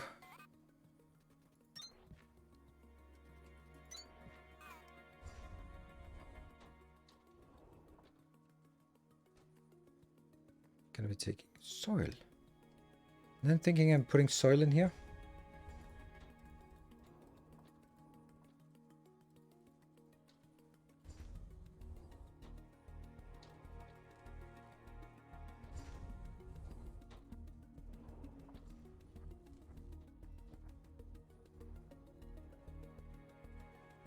Like that.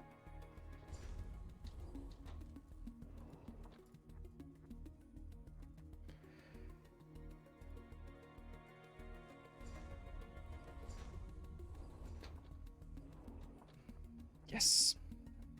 I think that works. Good evening, Jakob.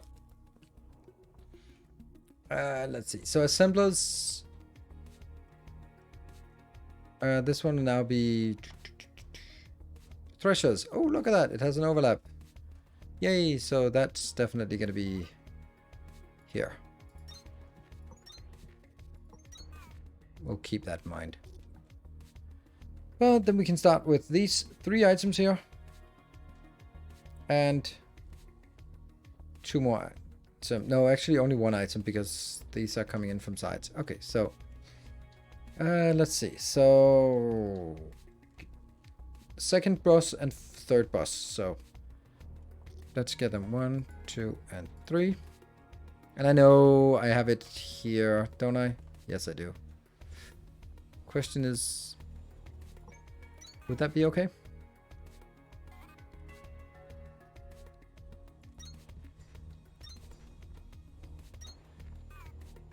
Probably.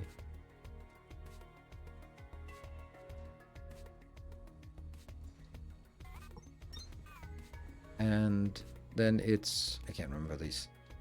Mechanical components, yes. So here is, oh, which one is the highest one? That's fastest. Oh, it's mechanical and copper wire is highest. Okay, never mind. So this is going to be mechanical components, and the other one is going to be wire. And then I don't even want this because once we have it, I see no reason to build the other one.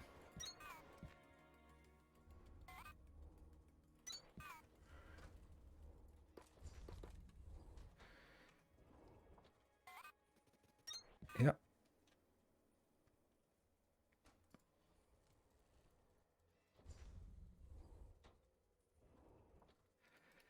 It's actually interesting in terms of factory games. Satisfactory does things a little bit different from other games. Like all other games are factory games are generally you're making the building and then you carry the building with you. But in Satisfactory, you never carry buildings. You only carry raw resources. That's an interesting thing that they chose to do different. And I think it's a good idea. All right, so this is processor units. You don't need processor units, no.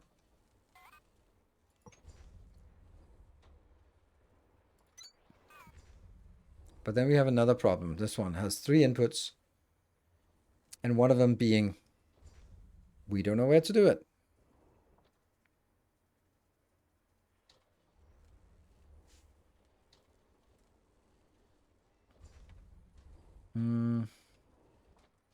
Does that have any overlap with this one?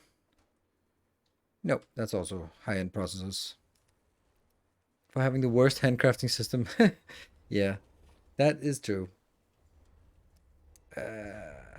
So where do we get that? We'll get this on some kind of bus lane that we haven't identified yet, but some kind of bus lane isn't going to be necessary.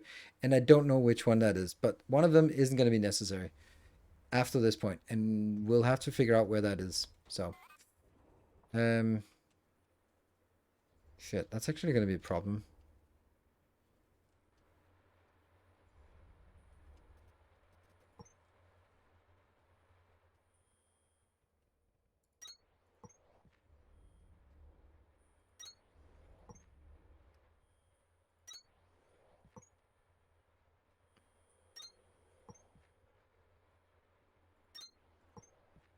And there. So other games are often that you carry resources instead of buildings. I don't know. Yeah. I'm thinking just a few that I played. Valheim, yes. Icarus, no. But then Valheim, you don't really carry resources around. You do that in Icarus, though. Actually, I want to play Icarus again soon. It's I'm happy that we saw that there's an expansion coming. That's gonna be really nice. Yeah, Space Invaders, never played it. So, man, this looks good. Good. So, anytime you build like a massive thing, the hardest part is always like, how the hell are we gonna sort of show the scale of things in a YouTube thumbnail? Like, I would do something like this, because you can kind of like, whoa, multiple lines, and as far as the eye can see. But this on a YouTube thumbnail is messy. Too many colors, too many things going on. But if you look at it, you can go like, oh yeah, wow, this, oh, and it looks big, and you know. But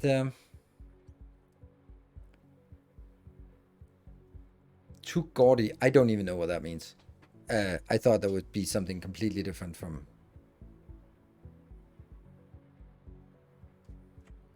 I dubbed this the bleacher boss. Seriously, Mad Sentinel, are you the third? You're the third one who comes in and calls it the bleacher bus. The echo map view is impressive. Yeah, but that looks awful, right? But it does look like the bleachers. bit high view. Yeah. Yeah, Ulysses, you. It definitely needs the scale of it. Guessing that was. I mean, Ulysses was the first one, and then I was like, no, that's too internal. No one understands that term. And then who was it? Marco or someone who came in? Third time's the charm. Sounds right for public. No. It actually proves the point. I was like thinking that the bleacher bus was like, oh yeah, I get the reference, like stadium bleachers. Yeah, okay. But will everyone get it? Not really. But then the fact that three people independent of each other suggested the same name goes like, okay, maybe it is more ubiquitous than I think. Or maybe you're all just American sports fan. Sit in bleachers and school at some point? No. No. Not around where I live. Those don't exist. And even if they did, they would not be called bleachers. Bleachers is a very, I don't know. I don't know what you would call it, but it's kind of like a contextual name. It's like stuff like, oh, it's out there in right field. Like you'd either have to hear that expression enough, or like there's some context to it. It's a reference to something else.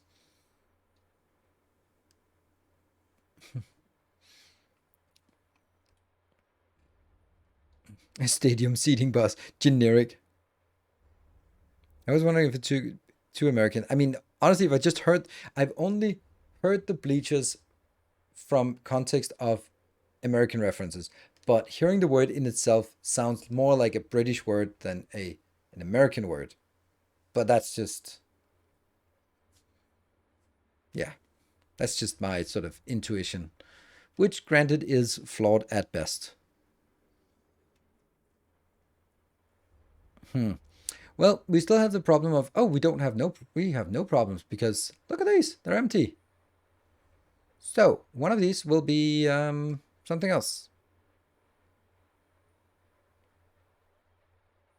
Time to go with the you wouldn't believe it? No. Don't think so. Oh, come on, jump. There you go. Ooh, that was a little bit too much. Jump. All right. Don't like what I just did because now I have to. Don't like it. This one honestly should have been that one.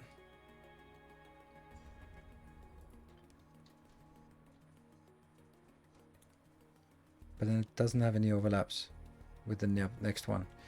Is that a problem?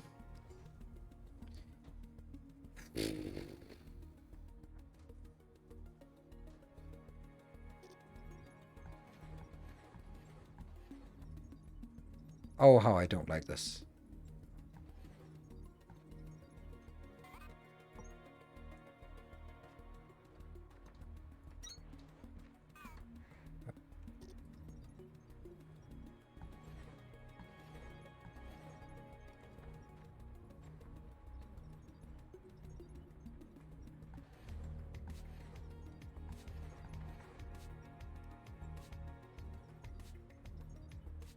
Oh, that was not working, isn't it? That's not working. There's something in the way. There we go. I just saw that thing. That very happy kitty there. Oh, it's all crashing. Sorry, little kitty. Illustrious champion returns. Welcome home. I had to knock off my OnlyFan. Childa, thank you for the tier 1 for 31 months. Now this is a bus. Now that is a bus. That's a long neck cat though. Hello, Pixie. Pixie. Oh, a little bit afraid of the OnlyFan that was knocked over. There we go. Cuddly cat. Hey, look at that.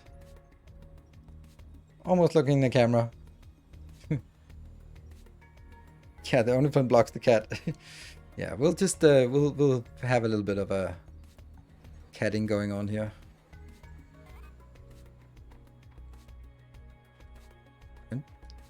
There you go. Get up to the right height. All right. So now it gets difficult. It is... Yeah, so that one. Okay, so it comes here. And it goes up.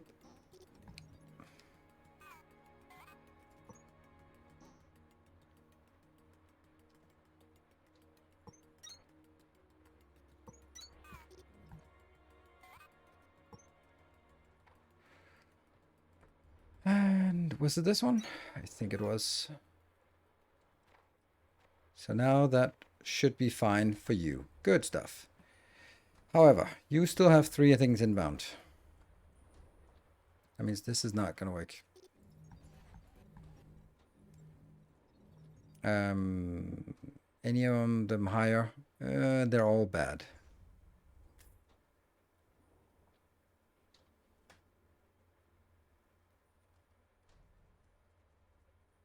And jumping down? No? No cat.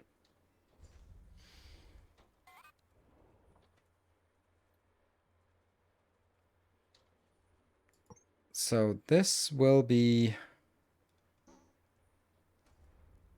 Kindlevine. Cool. Let's get the Kindlevine in here. I can't get Kindlevine in here if...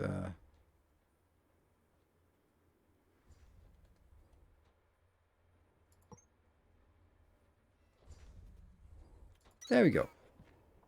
That should still work, maybe. And then we need one more. And that will be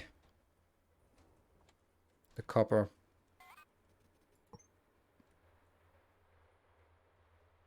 Oh, it's going to try to go under.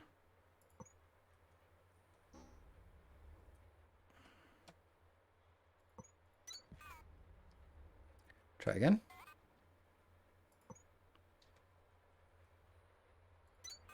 Yay! And here. Oh no. Oh no. Oh no. Oh no. Everything's oh no. Oh.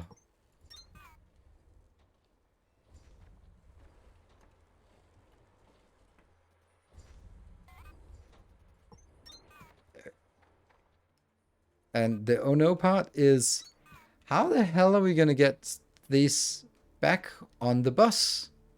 Because that should be been on this tile.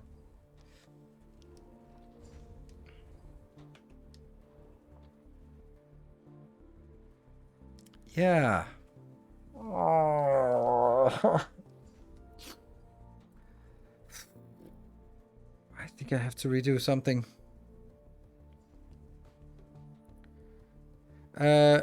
What if you turn the assemblers 50 degrees? Then it would take twice as much space. The entire bus would take twice as much space. So that's totally not not an option. I did it, and then I could only fit in half before running into things. So move the 3 from the assemblers, 1 to the side. Yes, that's also what I'm thinking, but that means I need to... The easiest way to do it is to take out this one, which is what we do now, and then have it come in on the other side instead. Here. So it'll come in from that side. Which means this one has to be deleted for I don't know how many times.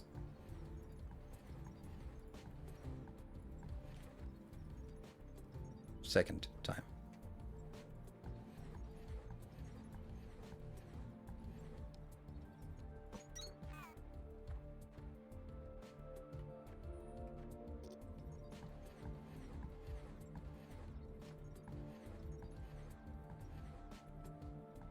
There.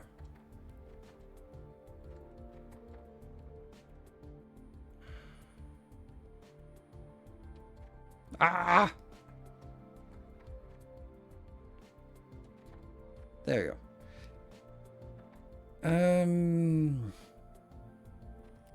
Cutting it through here.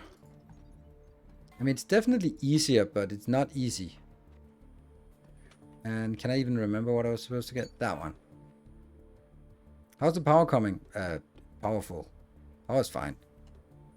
Like, it's full, so we're not in any kind of worry about power. And if we are, then we'll just upgrade it, so no worries there.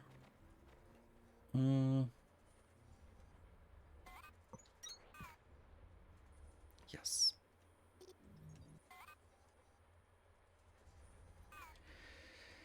Output is full. Great. What about you? You're also output full, and that's because the output has been filled up with weird stuff.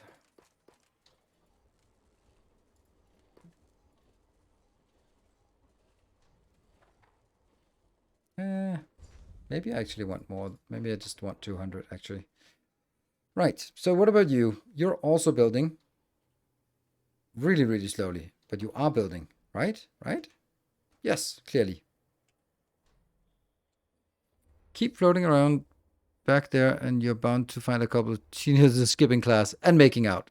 For the 20, yeah, but that's why it was so important for us to actually get this one done. Why is this not done? I don't get it. What are we missing? Oh, I've been sort of stuck on something. Let's just see if all of it fills up.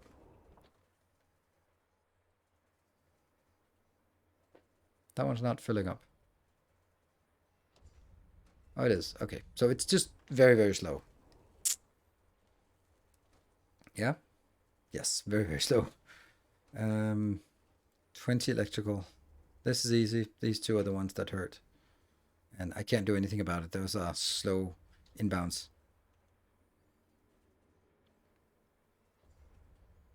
And this one was working, output full. This one's working very slowly. And the next one will now need to get... Oh, shit. We still had the issue. We still didn't get anywhere where we wanted to go, right? So the whole point was that we needed to move this as well.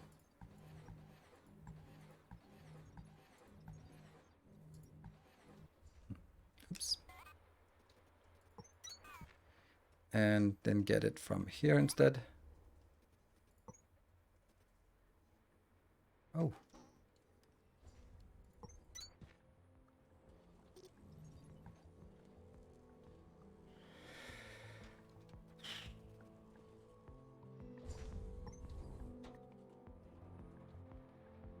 Why does it go over? Oh, because that one's not emptied. Yep, and no. Right. That was supposed to be here because it's supposed to come from the top one. Yeah. All right, that's the point.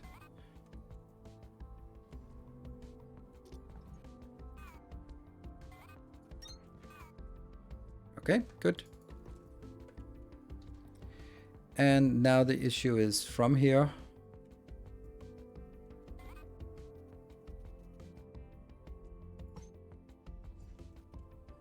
Going through. Over here. Punch through that one. And get into here. Woohoo! Easy. Wonder if a sushi bell would be possible. It wouldn't.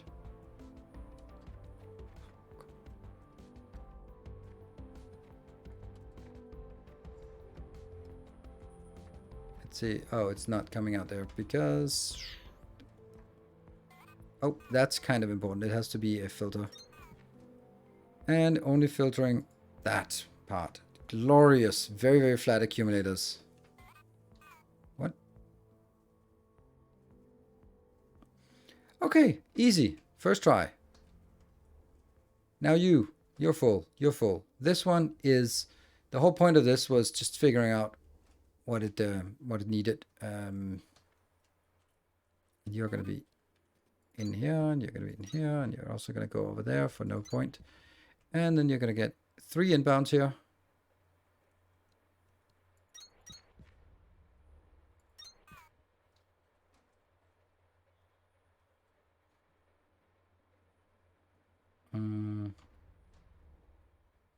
Okay, which one's highest quantity? Iron frames.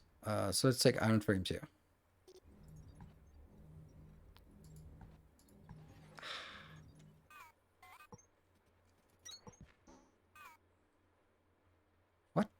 That's weird. There we go. Now it works. And that's iron frames.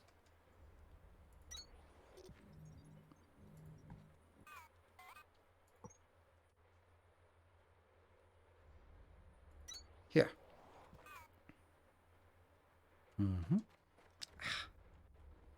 Again with this. So that's iron frames, and I can put in an extra one here. I just want to get one more done. And what was it? This now is they're both coming from that side, I think.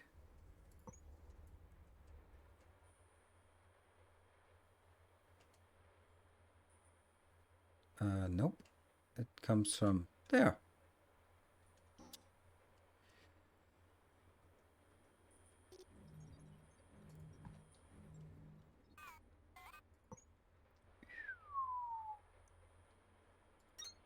Right, and then I cannot for the life of me remember what the last one was. Oh, that was the, okay.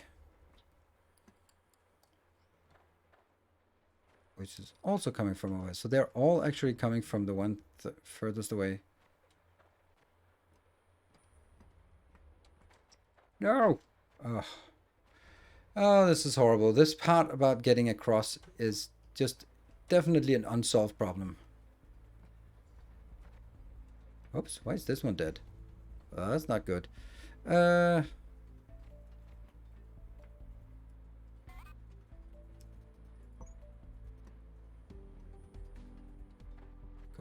Go above, and then go in here, and then go to that one. Because that's the one that will have accumulators eventually.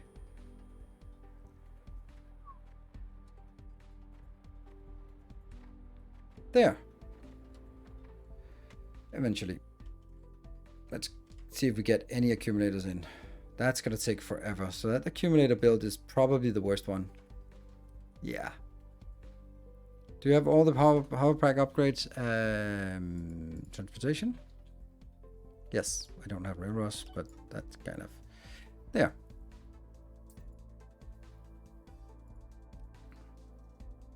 Craft speed because I don't care. Biodensity because I don't want. Logistics. Stack cap, sure. Pack size, sure. Transportation, yes. Energy. There's some we haven't found. Science. Cool dense. That seems really expensive. And then I don't have found. Core boost assembler, sure. We still have 1,000 left. Cool. All right. Break time. I'll be back in 2 minutes when, and then we'll get. I think we'll just get all of this, the rest of it done, and then we'll see what comes of it from there. Cool. We also need to get all the resources in, so that's another headache for us. I'll be back in 2 minutes. See you in a bit.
Right, welcome back. Thank you for joining. So, first time chatter, welcome to Joker MP. I subscribed to your Patreon and joined the Discord. It's been 2 days since done a roll. That is a problem. Can you just let me know your Discord profile? Then I'm just going to look at it right now, because we will need to get that sorted. And thank you for your pledge, because that's definitely not correct. It always works. And if it doesn't work, then there's usually a good reason for it. So I can just check it. Want to do that now.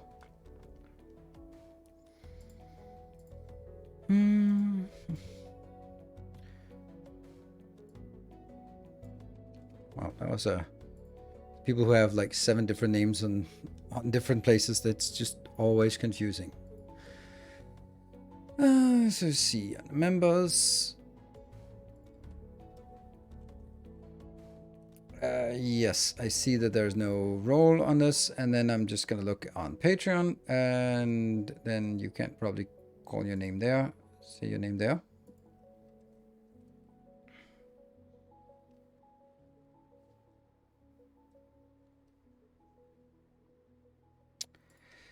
Yeah, it looks like the problem is that it could be those weird icons you have after it, but if I look on Patreon, it says the Joker MP #1375. But if I look on Patreon or on Discord, it just says the Joker MP, no hash number. So they're not the same account. I know that it's you converting from one to the other, but that's why it's not synchronized, because Patreon can't find the webhook can't connect, because they're not actually the same. And all the people who converted, they have retained their role. So I don't know. Oh, right. Never mind. You've cancelled. Then it doesn't synchronize. Never mind. That's why. It doesn't synchronize if you're already cancelled. So that's why. So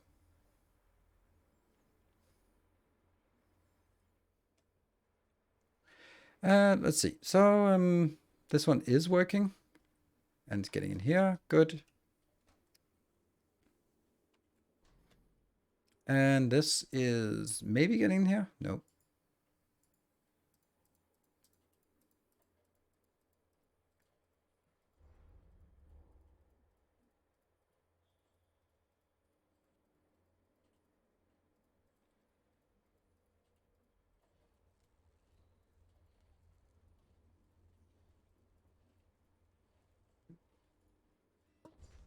There.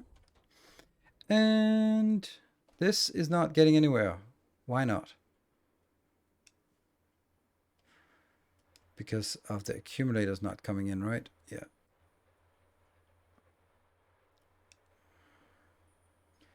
And the accumulators are not coming in. There's one. Let's see. Come on. Go accumulator. No. Yes. Woohoo.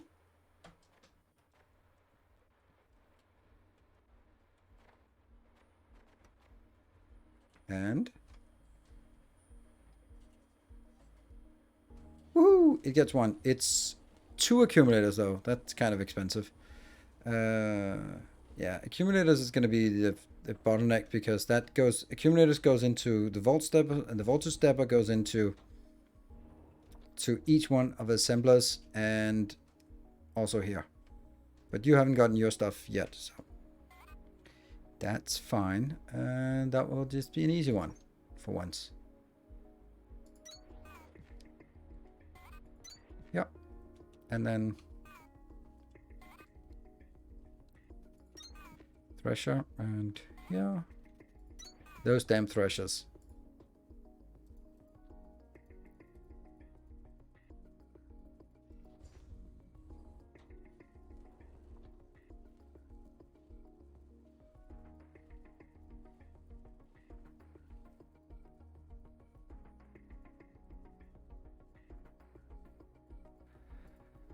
50 threshers, that's probably going to be enough. And this one is 3 items in. Does it share anything with the next one? Well, the next one is kind of weird because that doesn't need to be.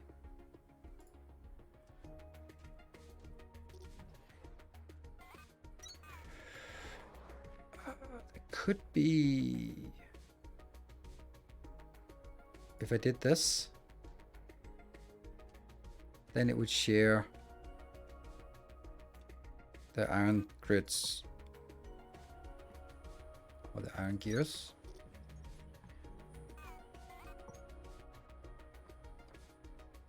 Oops. Iron gears. Yep.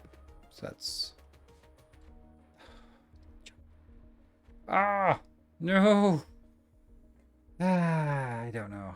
I really don't know how I'm gonna fix this. Any ideas on how to solve this problem?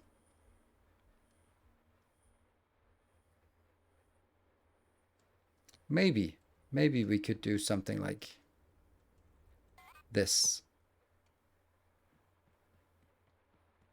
Because that should be high enough for me to actually, if I'm standing here and then double tap, then I go, that's it, that's it. Hey, I see the bus growing. Yes, good evening, the factory is growing. The factory must grow larger. I'm sure you will agree. And if you don't, you weirdly chosen name.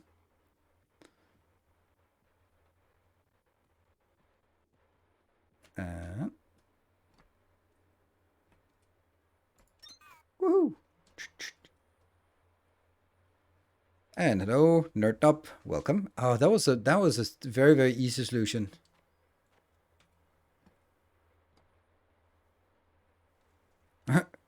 Notonius, why are you saying hi to the Inglorious Biohazard? Oh, there we go. I was like, okay, well, that's a... How you? Me good. How you?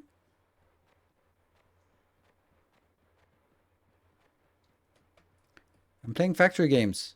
How can you not be happy? Unless, of course, I have to work with threshers, then I'm not happy. Tired. Oh, no.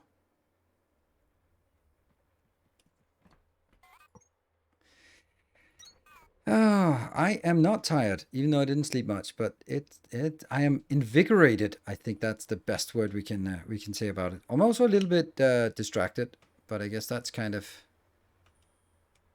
only natural.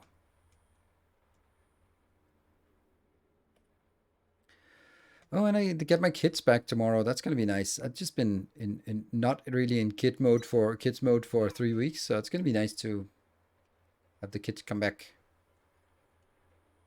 Waiting for payday so you can get the game. Oh. Okay, so now that should be easier for us to go over here. Good. And we got the first one. And that's not going to be like this. I think it has to be... Oops.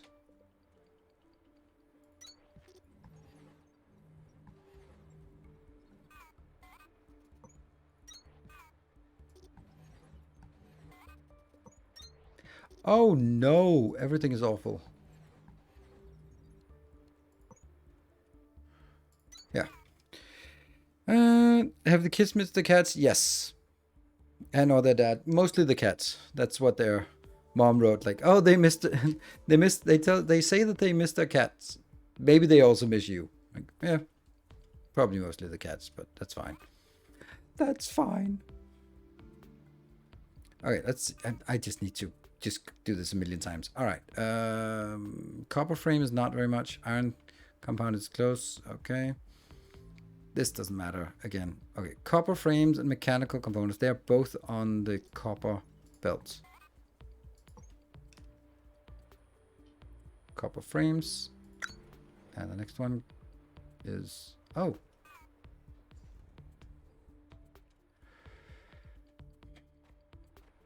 There. And then mechanical components coming from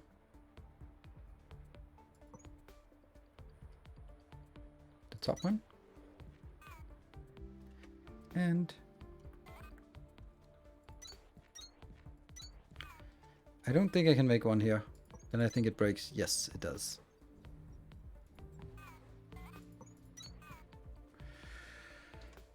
Okay, so that's one.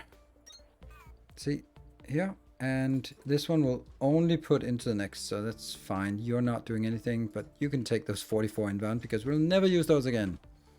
Cool. So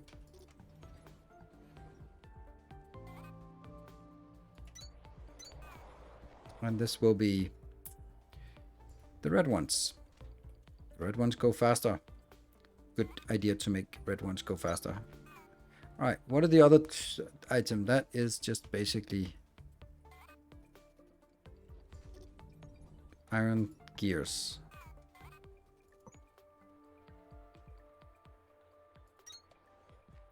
Oh, the only problem with this is that it makes it a lot more difficult to take this out. Not gears, but yeah. And the next one. You now need, oh no. Oh no. Well, at least it's the first and only place we need a lantamorph for now, so that's good. And then we need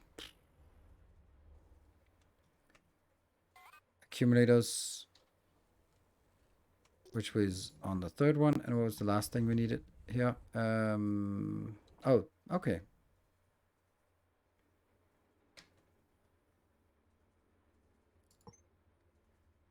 That one, and then accumulators.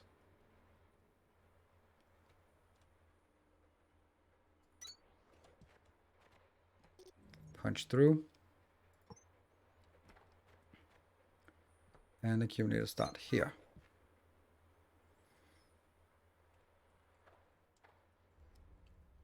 And that's going to take forever. And there's an input, and yeah.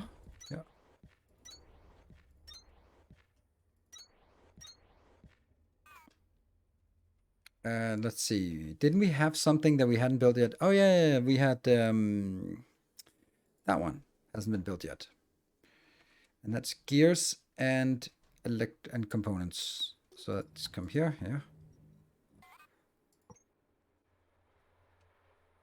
Electrical components are here.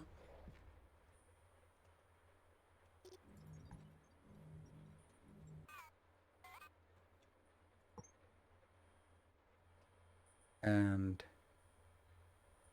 can't remember what the other one was. Gears?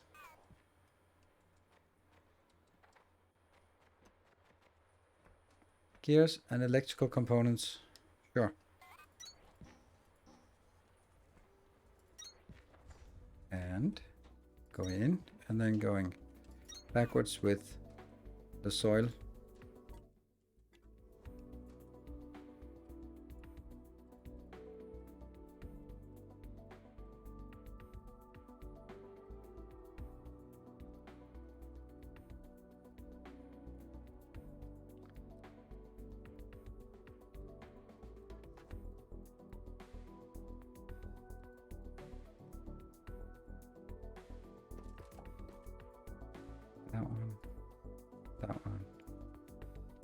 And then you're taking the soil in here, and that gets started on the planters. The planters can go in here now.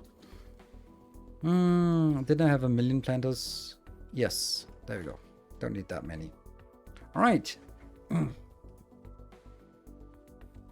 But I'm sleepy after watching ExileCon today. What is ExileCon? No idea what that is. Okay, so this is 2 items. This is one of the items is shared. So let's share that item. That's going to come from here.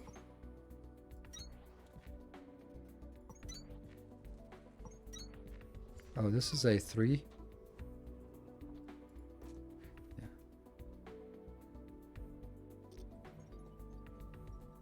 Yeah. And that doesn't work.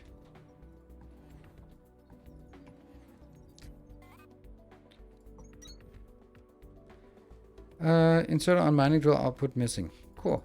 Thank you. Mining drill output missing. Yes, it absolutely is. And then probably missing something here as well. Yes. So let's get some limestone.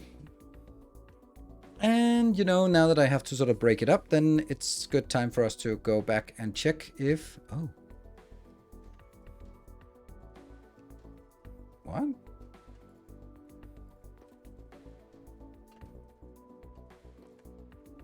And you? All right. You have a little bit.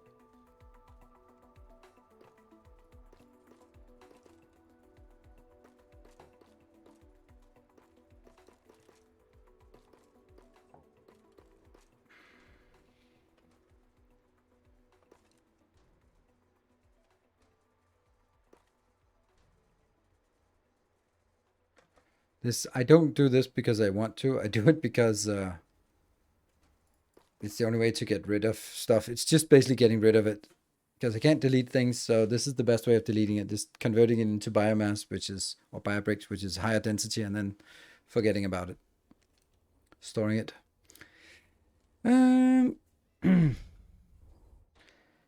Is how both the devs and guest commentators take jabs at D4. I laughed so hard my belly hurt. Oh, is it Exkilcon as in Path of Exile? Would be my guess then. What is it? Oh, right. Let's go back and do more accumulators. We should have accumulated a fair bit of accumulators to accumulate some more accumulation. I mean, of course they have to make fun of Diablo 4, right? That's kind of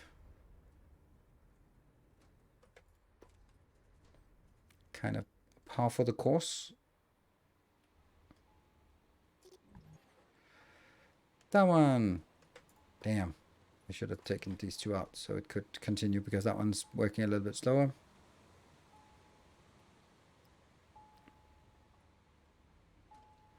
One, two, three, four. Okay. 9,000. Yep, that's kind of a lot. So those belts are really... sure they have to, but D4 makes it so easy to poke for... I don't know. I have no idea. I realized I didn't have any interest in Diablo 4. And then I was a little bit happier.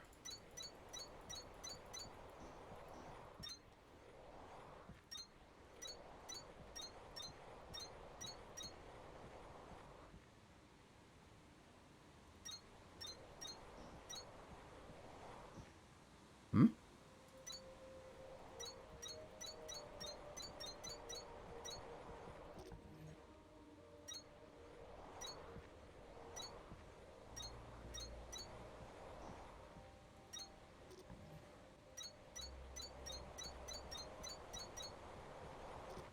Yay, misplacing.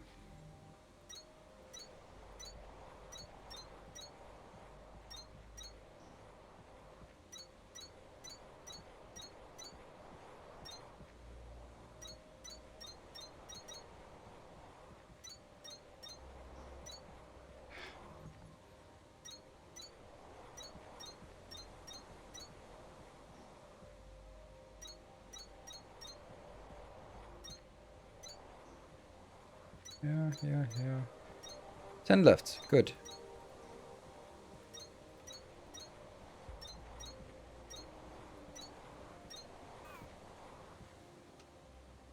Okay, so where are we now? We're up to 12,000 or 12 gigajoule.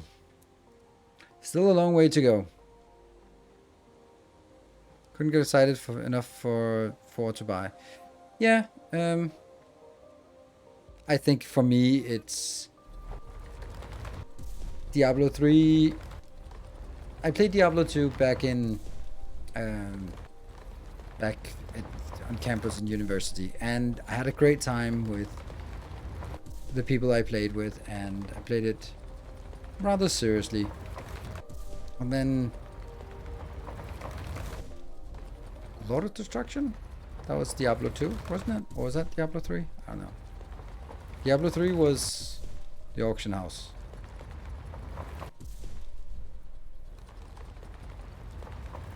Anyway, I remember I played it a lot, and Diablo 3 just never really was the same thing because everything was just focused on the stupid auction house.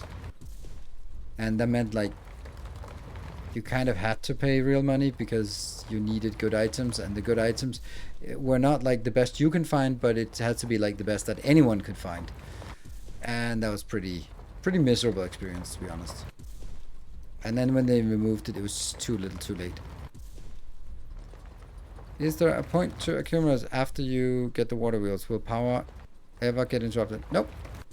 The point of accumulators is that it's used for here. Every time you click one of these, you take some power from the accumulators. But it's like a one-time thing, and then you have to build it up again. So, okay. I think these ones also have to use some power when you put it in. So, as long as you keep putting more cubes, then it keeps using power from the accumulators. Sort of just digging out. And then now I only need it for unlocking the next tier, where it says I need 20,000 megajoules of accumulated power. And that's the only reason why we keep building accumulators, to reach that target. Oh yeah, I mean every time monorail, but that's minuscule.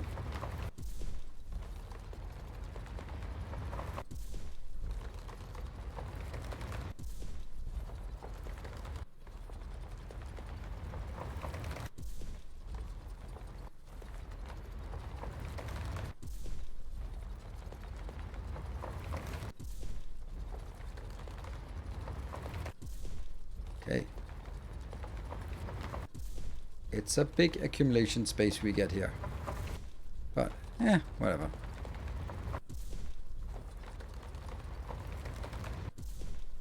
Oh, right, now it's...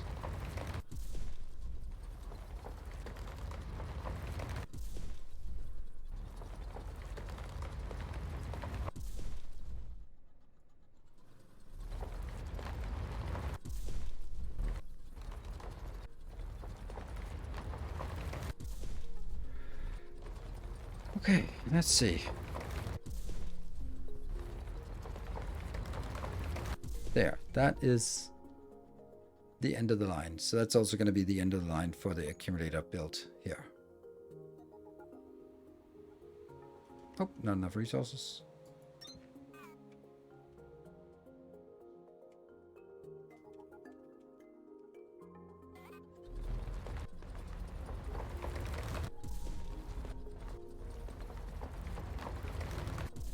You know, screw up for a long time. D4 just feels like it. What? Was developed by people who haven't played an RPG in the last 10 years.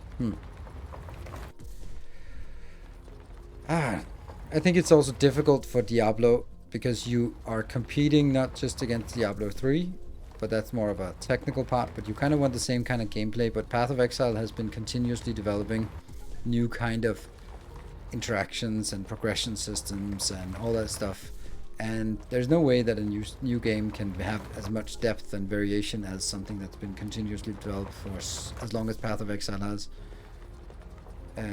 So it's just gonna have to launch as a really good base but lacking depth, and then the depth gets added later on.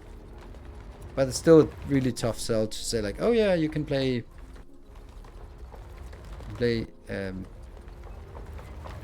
Diablo 4, which is new and fancy and all the rage, but it's missing some of the things that you gotten used to already. That's kind of how it is. If you start a brand new game like Kerbal Space Program 2 was kind of the same, right? You have to build a new engine, and people still expect all the stuff that's actually not part of the base game but part of all the mods. Alright, so just get this one out. The PR damage control stream. Well, Blizzard doesn't have the best record on doing PR. You all have phones, right?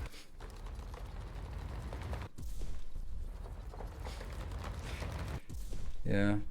How incredible it is how Blizzard has fallen from grace. They used to be like the pinnacle of the ethical and big AAA company, and like, they're only doing, like, Blizzard may be delayed, but it's always high quality when it comes out. You can always trust that it's worth the wait. Sure, it'll be delayed, but then it's gonna be awesome when it gets here. But, how far we have fallen after the Blizzard Activision deal, that's really the fall from grace. Yeah.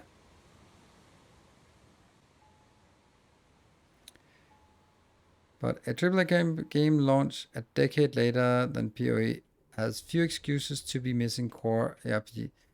I don't know. I understand that you say that, but that's just not really.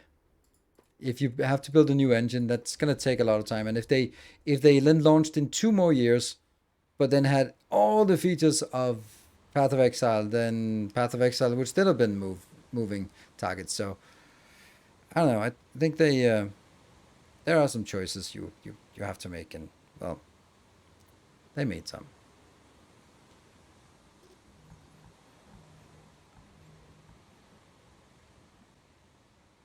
Getting a better engine for expansion and more potential.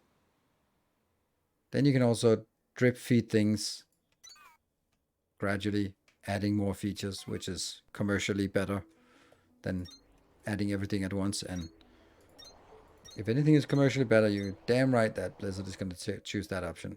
How do we have no accumulators? Damn it. Oh well. Well, we do have some accumulator space now. Worst mistake ever in history. I don't know. The murder of Franz Ferdinand might also be up there on big mistakes.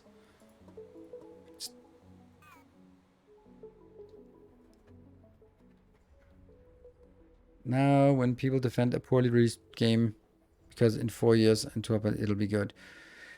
Yeah, I'm not defending a poor game.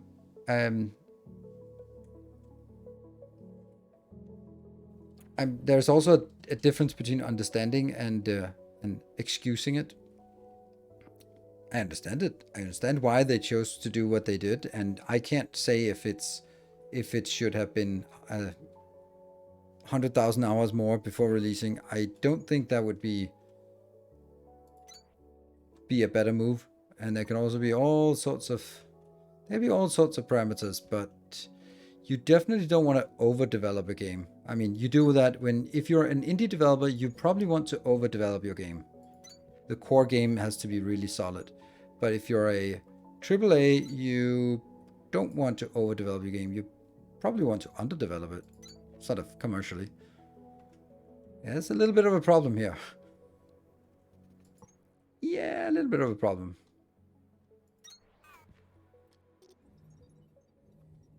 That's as far as it gets. We can't add any more. Can't even add this one. If you release a game and it's trash because you didn't have enough time, then your game is trash until you make it good. I don't know. No Man's Sky. Cyberpunk 2077. They were pretty trash when they launched, but pretty good now. Supposedly. You're working, and what are we doing here? So you need this, and then you need some gears. Okay, why did I even get distracted? Don't know. All right, gears, iron gears. So that's here.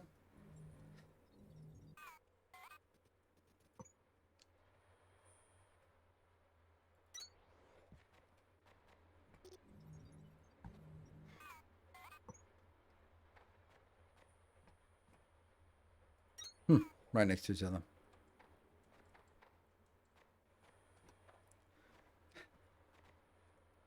And that's good.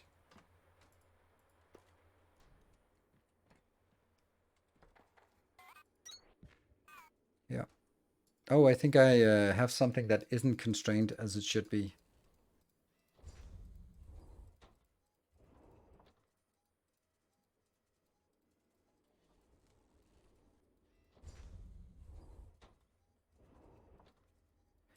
So the only metric that you can rationally justify any game on is commercial success.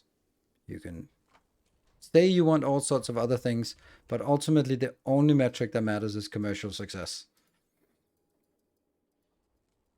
And then you can say like, yeah, but Satisfactory is commercial success. Yes, and they did what is right. So I think my humble take on it, that if you are a indie game developer, you have to launch a game.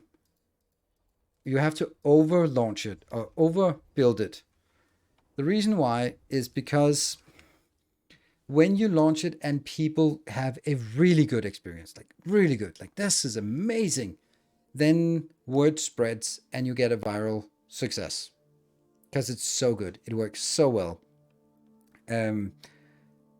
Factorio is a really good example of it. A small team, they made a really solid game that had a really solid core gameplay, and people loved it, and it spread by word of mouth. Valheim is also a good example of something that just like got an outside success. And I'm not talking like Fall Guys or Among Us. They're sort of their growth is not driven by the game. It's driven by the influencers who picked it up and the sort of social aspect of it.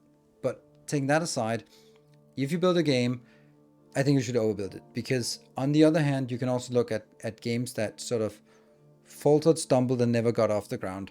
And I think a lot of it is because they come out, it's a good game, it's fine, it's a good experience, but it's not something I'm going to be raving about and telling all my friends that they must buy it. And you really want to do that. Captain just sold 16,000 units. That's not a lot, honestly. It might be enough for them, but it's not a lot, honestly. So that's where did you get that number from? Did they say that? So that's why, because a small game doesn't have the marketing to get out there, so they rely on viral marketing by big streamers picking up and loving it and spreading the word and so on and so forth. So that's your key to success as an indie developer. Get influencers involved.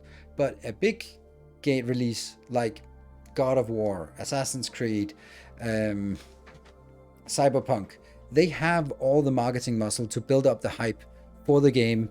And like Cyberpunk, it's the clearest example.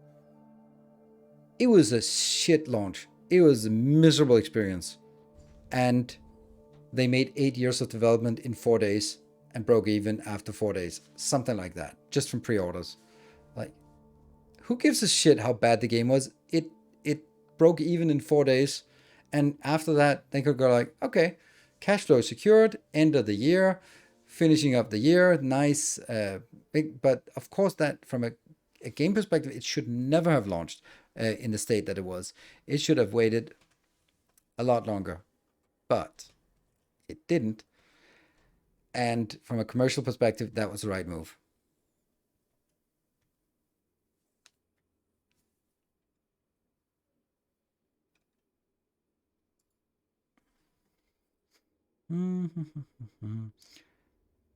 Units sold. How do you track units sold?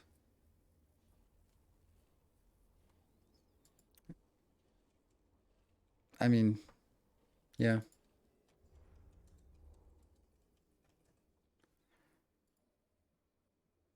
Dyson Sphere is 2.1 million, according to this. And Satisfactory, I'm assuming it's only counting Steam. 4.8. Factorio. Let's assume that they are equally correct or bad. 5.1.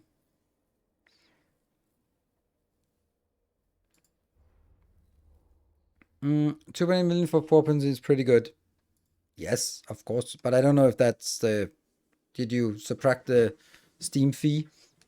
But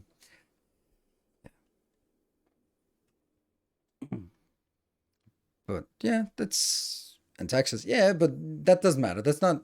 It, you take revenue before taxes. That's what you look at. You don't take revenue after taxes, because it depends on where you are and your corporate structure and how many loans and assets and and liabilities. So you can't you can't really estimate with taxes because that depends on corporate structure more than anything else. Yeah, that one. And let's see. So the other two plain frames. Iron ingot. Oh, a copper wire. Weird. Iron ingot and copper wire. Oops. Man. Oh, actually, there's another one I wanted to see.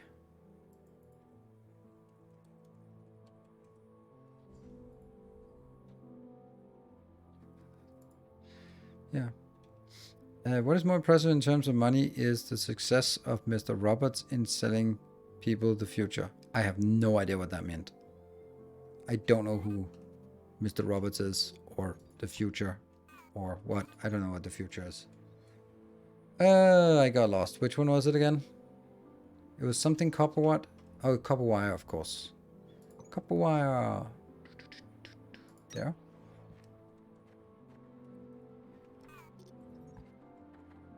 Star Citizen. Okay. That did not work.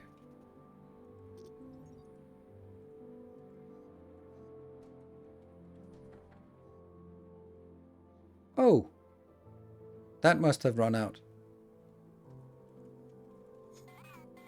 And then this is iron. Let's go over and get some more of those.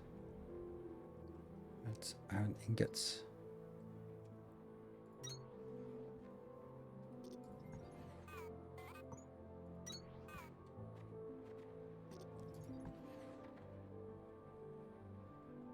And let's see. So, all coming in, maybe. And yeah. And this will just be wiring.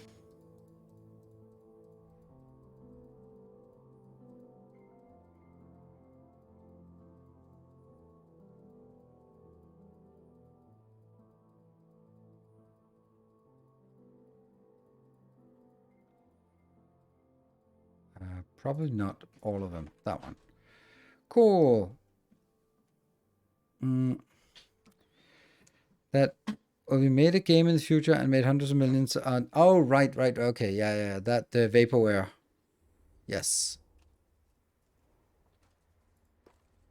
I mean, yes, impressive, but there are many scam artists in the world.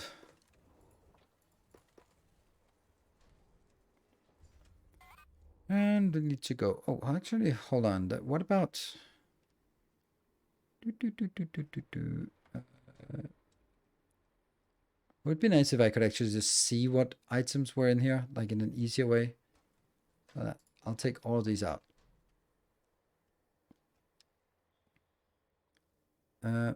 Hey, you know what makes people buy a bad game? Lying and overpromising about our product. Hey, if it works, then it sucks that it works, but as long as it works, you can't really blame companies for doing it.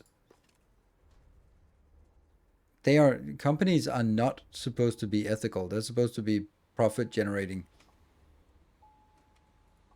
There we go. We can click the button. Well, we can't, but we can almost just need a million more things.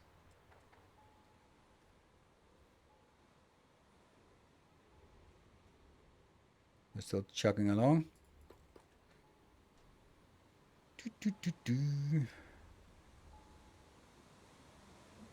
Yeah, so as long as people buy into the hype and pre-order games that without knowing anything about it based on marketing, then you're incentivizing companies to that. And of course, it's not a sustainable thing because maybe the next title that whatever they're called, Red something.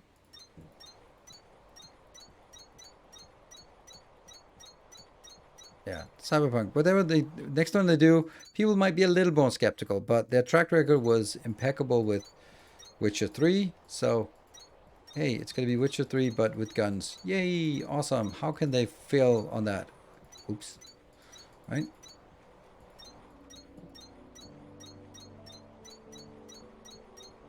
But I do think that there is a big difference in how to approach it. And as long as that's what's being rewarded, then that's the behavior you can expect. There. I remember pre-ordering games back in the 90s. No issues then. No.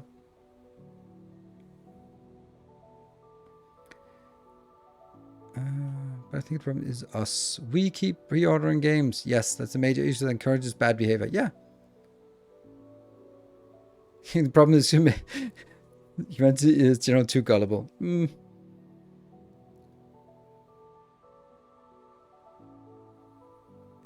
I think that it just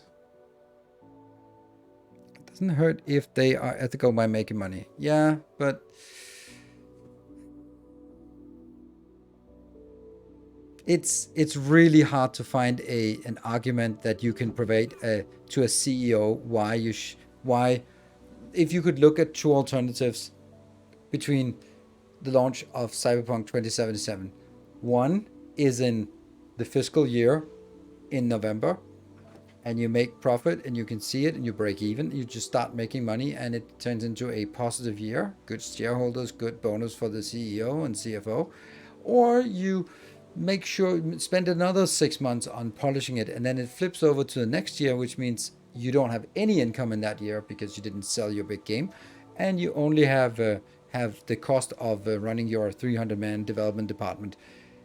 And then you have a bad year and you're going to be fired as CEO, and someone else will come in and launch the game and they will get the fat bonus. Wait a minute. Look, I didn't talk anything about the product because it doesn't matter. It could be any product.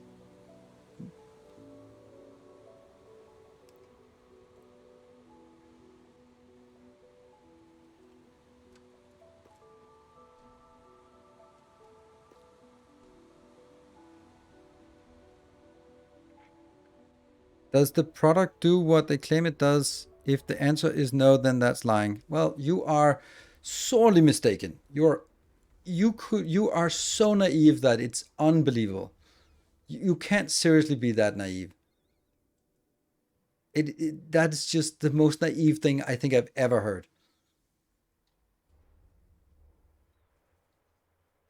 That is unbelievable. Do you seriously think the world works like that?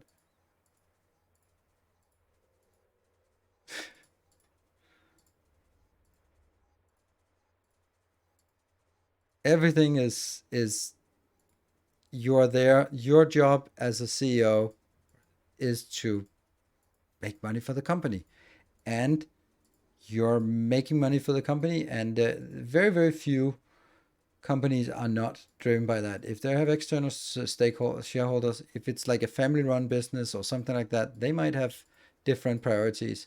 But aside from that, it's it's not any company that is having a green profile or does something like that.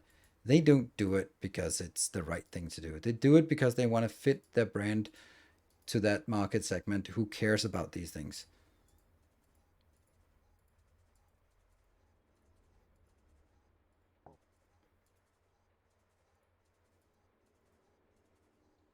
And if they don't, someone else will, and you are now getting outcompeted because your cost profile is worse because you spent money on useless stuff that didn't add to sales. And yes, software development is less of a product, and you can say that branding is more important. Sure. But if you don't incentivize the management based on that, then it doesn't really matter, right? Because it's not the company. The company doesn't make any decisions. It's people at that company. If they are incentivized on short-term gains, then that's what they are. That's what they're going to be fulfilling. Not a lot of CEOs survive several bad quarters without like really good explanations, right? So, and then they'll find someone else who can turn a profit. So it's It shouldn't be like that, but it is.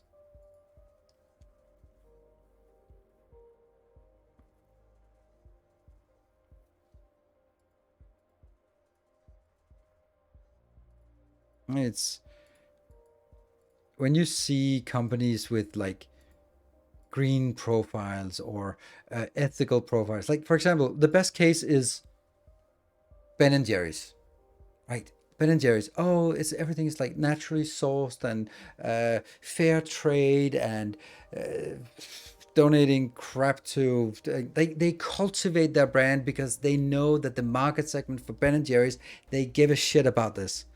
But it's part of Unilever, and you're going to be hard pressed to find a more evil company than Unilever.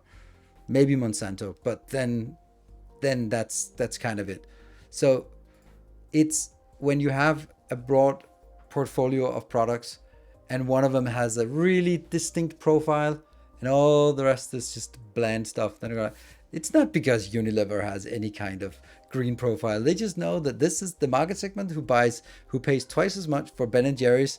They give a shit about the fair trade icon, so we'll stick a fair trade on it and we'll charge them twice as much for the same ice cream. So, and yeah, then that will sort of distract people from all the other shit that goes on in Unilever or any of the other megacorps.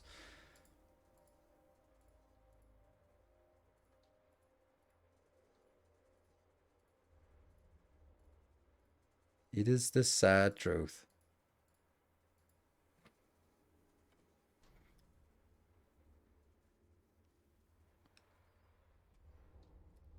And it's a pretty clear-cut example.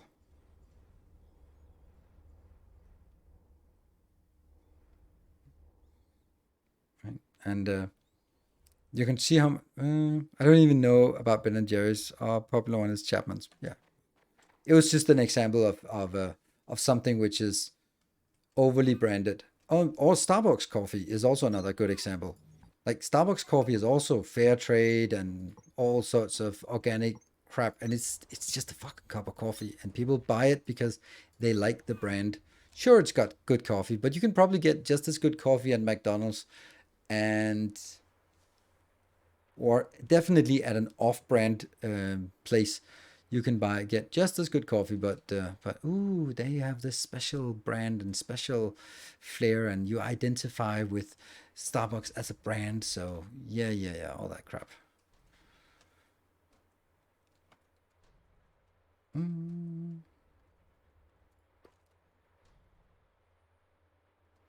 Oh no, there's none of these are relevant.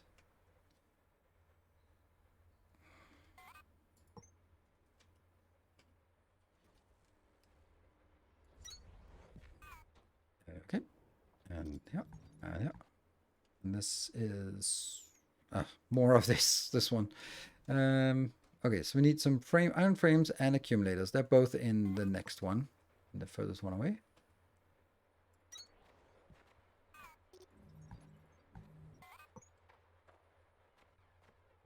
And you go up. Yeah.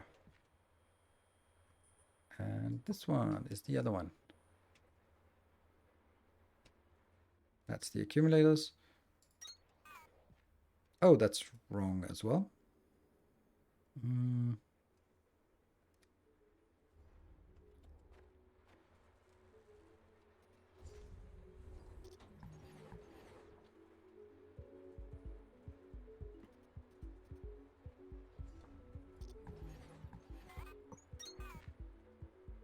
Like that.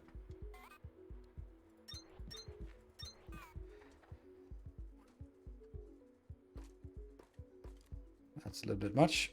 And then we get the last one in here. Whoops. Why are you like that?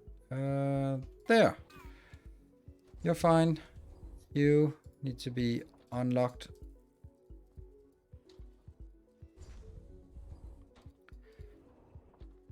The Starbucks I live close to has a drive-through that always has 3 to 7 cars working. Yeah, amazing branding.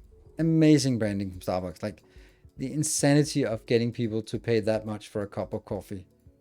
Because it's not about the cup of coffee, it's the experience. It's the experience. People love the idea of like the ritual of going to Starbucks. It's probably also good coffee, but it's not that good coffee. Not justifying the price of it. Now, I'm not a coffee connoisseur, so I might just be completely off, but I would just venture a guess that you can get other coffees, other places that are probably pretty good as well, but don't have the same brand power. Pseudonym for not following their ethics, which I think was part of the contract they were sold. Hard to enforce though. Yes, but that's just another marketing stunt, sorry to say, but ultimately it turned out to be a whole lot of nothing, right?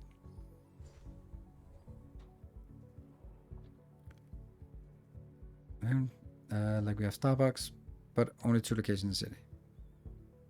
Most people are slaves to brands they buy mindlessly with no concern of slave workers. Yeah, I actually didn't think of myself as being particularly sort of brand aware, and I'm not. I still don't think so. But I was driving with someone I met last week at the Tantra Festival today, all the way to Jutland, like 250 kilometers, and we only knew stuff about each other from the Tantra Festival. So we had sort of made a little guessing game of trying to guess what each other did for work. Always fun, right? And she was like, "You're driving a Tesla. You have a Jaguar watch. You're wearing Ray-Ban sunglasses. Clearly, you care about brands." And I was like, "No, actually not. But now that you say it, damn. Yeah, I need to get rid of my Tesla." Yeah, Nespresso as well. Yeah. The same realm of reality as riding work on a flying pig. Interesting. Yeah. Yeah, I didn't even think of it like that. But I mean, my justification is always like, well, I'm gonna get one pair of sunglasses every 10 years, so it might as well be a good pair. I'm gonna get one watch in my lifetime, so it might as well be a good one. I had this car for 8 years and I just got divorced, so there are some mitigating factors in why these are. But it was interestingly enough because when you don't know someone, then you just look for all these signs and go like, okay, so you must be because of this thing. It's kind of funny. She didn't quite guess it. Obviously, it's also really unfair to be guessing that someone is doing YouTube. But she was like, you're self-employed. Like, yeah, you work with IT. Like, yeah, okay, cool. Like, she could sort of sense that I didn't fit with having a boss bossing me around.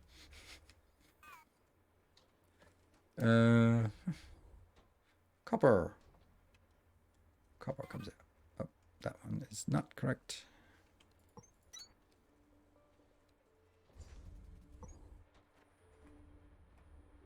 Final one.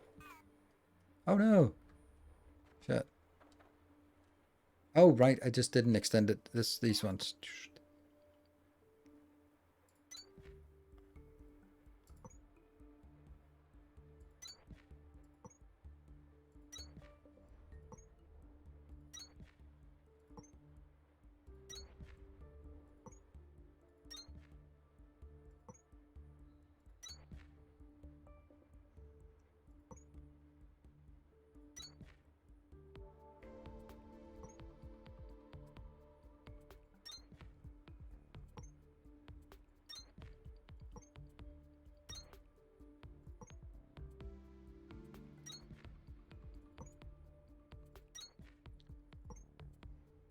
Yeah.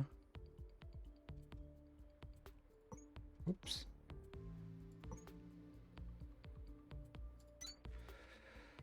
Right, so I just want this one done so we can take a little break now. We have 1 hour left today, but we also made massive progress. We're actually getting a bus that works for everything. Now we just need to fill it up with stuff that isn't coming in manually. and then check all the things to see if it actually works. And then get on with the next project, which will be getting stuff in by monorails. Whoops. What was the last thing we wanted here? That was these frames here. Okay, so that is there, there, and there.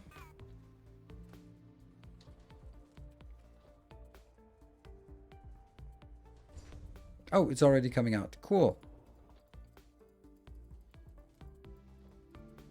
Kind of don't think we need like hundreds of balloon lights. Unfortunately, I can't make the other lights because those are require something that we don't have, like plant fiber.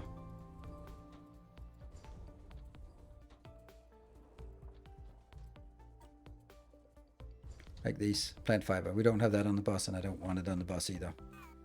Cool, so we can make one more thing on the bus if we want to. Some luxury car companies still watch this, like Lambo, Bentley. Yeah, Jaguar is not a... Jaguar, the watchmaker, and is not the same as Jaguar, the car maker. Different companies.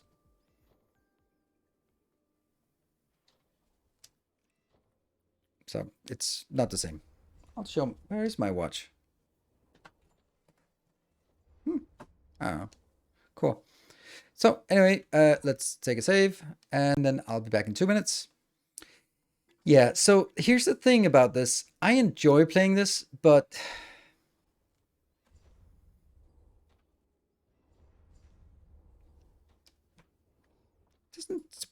doesn't sort of cultivate much engagement these streams, but it's nice.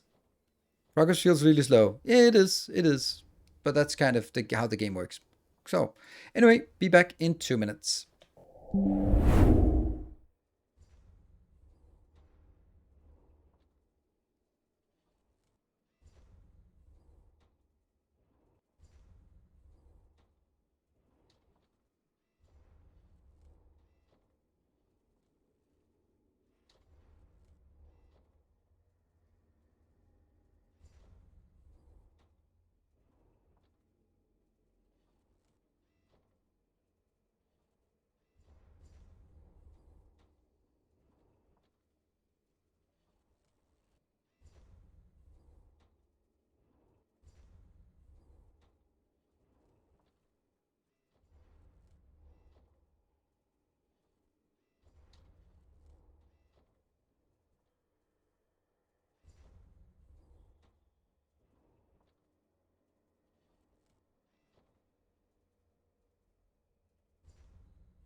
All right, welcome back. Thank you for joining.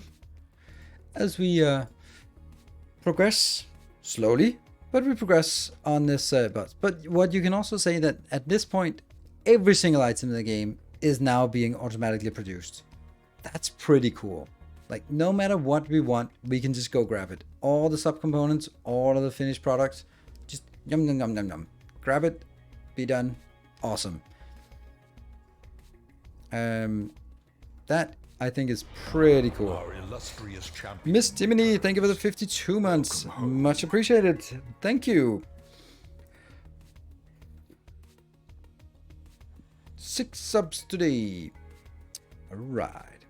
Well, now we need, now we need to figure out what is not working and why it's not working, because I just built 2 of these and maybe we'll need more than 2 for some of this. Like, for example, this one doesn't look good. There. This definitely really wants more. They are working all the time, but they're just not really getting it out there. Hey, Anonymous, thank you for the 200 bits. Woohoo! Sweet. And Antonius, thank you for the 40 months. 4 metric years. Metric years. Let's see if there's anything else that's not really running. No, everything else seems to be stacked up pretty nicely. There, Horshi, thank you for the 3 months. Thanks for stream. Thank you for joining and thank you for supporting. Steadfast loyalty is greatly appreciated. Yeah, this, I knew that would be a problem. But this also looks really bad because you just sort of, it's a nice straight line and then one place it's completely off. But yeah, it is what it is.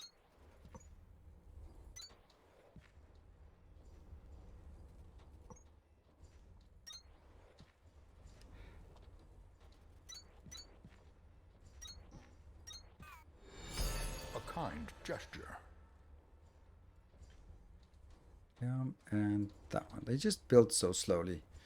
And Peter Jar, thank you for 250 bits. Triggering a modest little train here at the last hour. Oh, that got placed in a weird place there.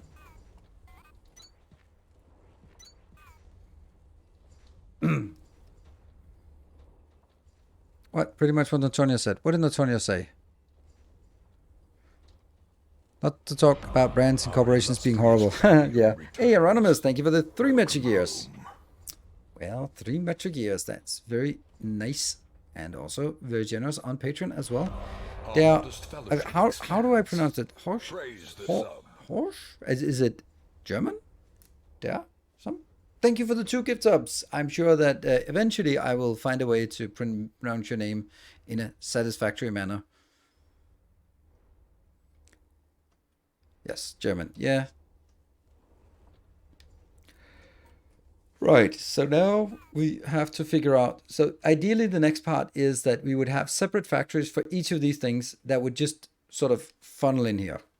Right? Wouldn't that be cool?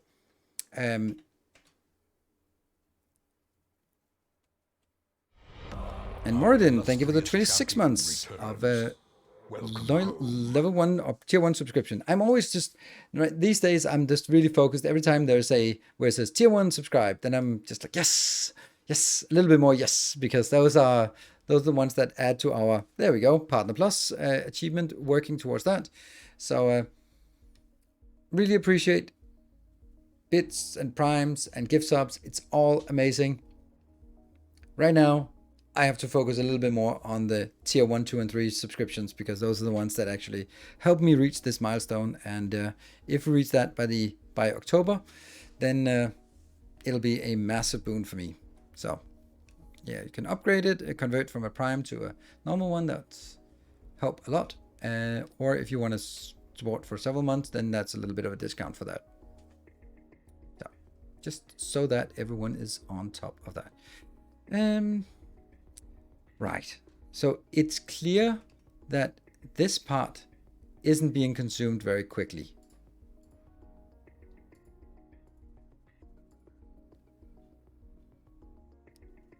And this, for example, here is being consumed much more quickly. It's actually already gone, and that's a problem.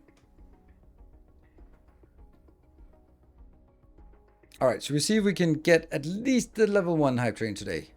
just a little bit of a level 1, then it's at least getting off the tracks. Okay, so now the only thing we need, as far as I can tell, is over here. Oh, actually, you know what I should do? I should do this. You have Returned. Nico, thank you for the 2 months of subscription. Yes, welcome back. That is the 2 months of a lovely subscription there. Modest fellowship expands. Oh. Praise the sub. And Anonymous, thank you for gifting 2 subs. Just making us completing the level 1 train. Thank you. Arrives. It fills you with determination. Swing and a miss. Oh my god, I'm just... Wow. Wow. What was this one actually doing? Oh, boxes. Well, I did need to retire this, I guess.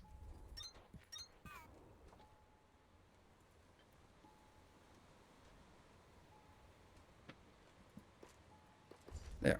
And also, Somnium Prime with a non-Prime subscription, a brand new subscriber. Awesome, welcome. Is this game worth playing, buying? I'm enjoying it. I'm, 75 hours in, so that's kind of... It's kind of as much as I can say in terms of enjoyment. I'm enjoying it. I'm playing it. It's rough around the edges. I'm not going to make any pretense about that. There are some things that are rough. But there are things that can definitely be fixed. So if you don't like the early access experience, probably just wait a bit. But if you like the, it's new and I can try some new things and everything isn't solved yet, then definitely jump on in right now. And then gradually things will just get better as they sort of add a lot of things. Like there are some I think the core game is working really well. Like the idea that there's a story, the concept of being underground, the mining out of things, and then you build a factory, produce stuff in order to sort of unlock the next tier of upgrade. That all works well. The stuff that doesn't work very well is the actual factory building aspect of it. There are just some things that are just thoroughly unenjoyable, which is a shame when it's a factory game. But it's also things that can definitely be fixed. I mean, and the stuff that I mean is like belts are atrocious. They have a will of their own, and it's not a will that is aligned to what I would want. There are no ratios, so building things at ratio is completely impossible. Thank you, Vertum Engino. Thank you for the 5 gift subs. You're really challenging me with the names that are hard for me to pronounce. Thank you very much for 5 gift subs. Getting halfway through a level 1 train.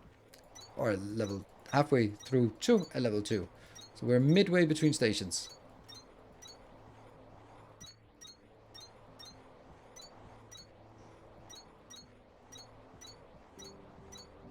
For access. Well, that's something. Definitely something. Gino, not difficult. Gino, perfect. Thank you. Time for a second layer? Oh, that's actually interesting. I could do a second layer. Huh. I didn't even think of it as an option to do a second layer, but that's probably like easier than hollowing out another mountain. It's very much easier. Thank you. Excellent suggestion. How many megajoule now? 17.9. So another 100 more, I guess, would be enough. So maybe we don't want another layer. We just build it out here. Hey, Yaka, thank you for the 4 months. Good to see you. And thank you for the tier 1. All right, we are 60 seconds left. 7 subs to complete level 2. It's a thing. It could happen.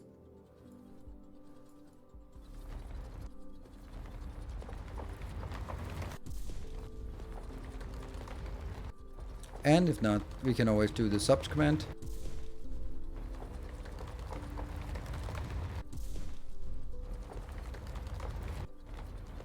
30 seconds.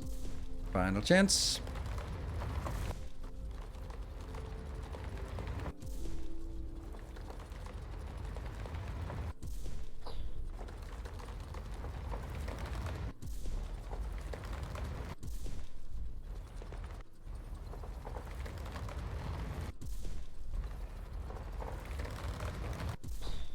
And that is it.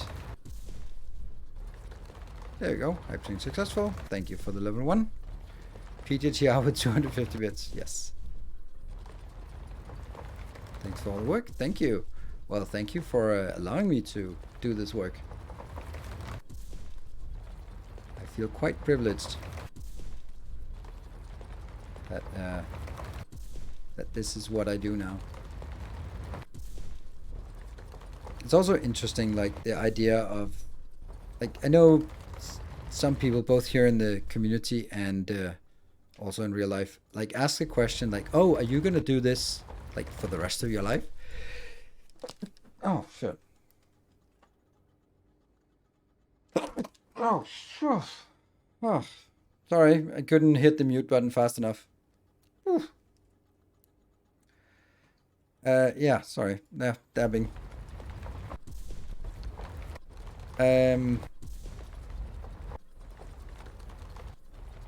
Yeah, so like, am I gonna do this for the rest of my life? And they're like, no. Like, what are you gonna do? I don't know. Maybe I'll be a healer. Who knows? A spiritual guru. You know, you never really know. And to get a little bit deep, then at any point in my life, from my adult life, I have been looking 5 years ahead and had a pretty good idea about what I would do. Like, okay, I've started my my studies in 5 years. I'm gonna be done, so on and so forth, and I'm gonna be getting. Oh, we used all of our. Oh, okay. Like, just had a good idea about. Okay, so what does life have in store for me? And sort of at any 5 year period, if you look 5 years ahead, it would never be what I thought would happen in those 5 years. It's always been a curveball, one way or another. And I think that's kind of, so right now, doing something as weird as content creation. Am I going to do this 5 years from now? I don't know. I've been doing it for 4 years full time, and I had no idea if that was going to be like, yeah, if that was going to work out or not. But I guess now we have done it for quite a while. So and maybe at some point I'll tire of this and do something else, or it'll just not work and then I'll have to do something else. Those are all options. But I think that the go with the flow is so easy to say. I'll just go with the flow, but it's also like, it's a very good point. It's a very good point. Like, go with the flow, be prepared, see opportunities, test things out, and then see if it's time to pivot or supplement.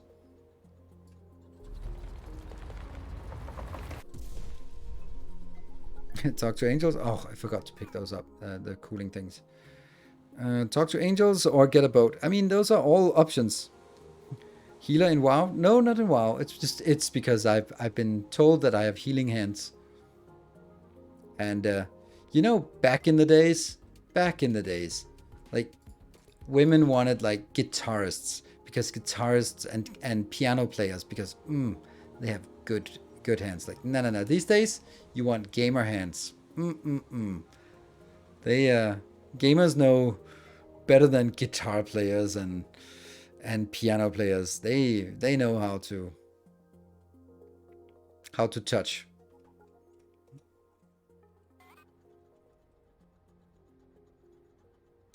Is that the tantric experience of healing hands? Well, it's something I get honestly told quite often.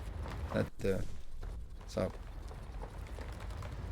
so yeah, someone was like, "Oh, you should be a healer." It's like, no, I don't think that's in my future. But you know, you never know. Maybe I will be a healer with lay on hands. Just, you know, you never know. If you buy a Murcielago, you'll get ladies more easily. No, actually, I don't think so. I honestly, in the tantric community, when I went to the Tantra Festival, I parked my Tesla far away. I took off my watch and that kind of thing because you don't want to look like you have money, because that's not the vibe. First of all, it's irrelevant, and second of all, it's just not really a good thing, right? Circling, thank you for the 16 months of Prime, much appreciated.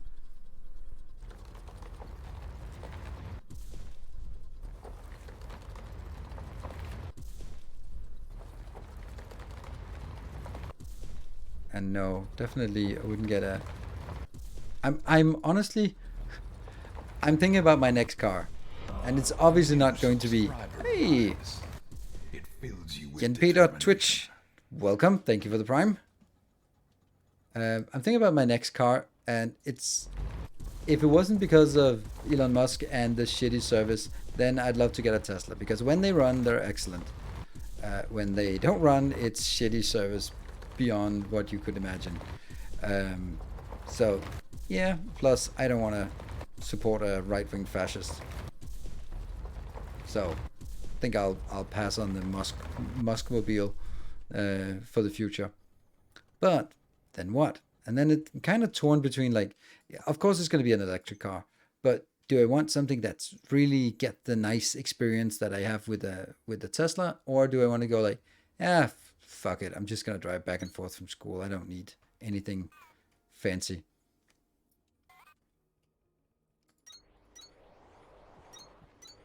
It's also like, it's as always with a car, you have to weigh how much of your disposable income do you want to spend on transportation. If you spend more, you get more enjoyment when you're out driving, but it's also just really a big chunk of your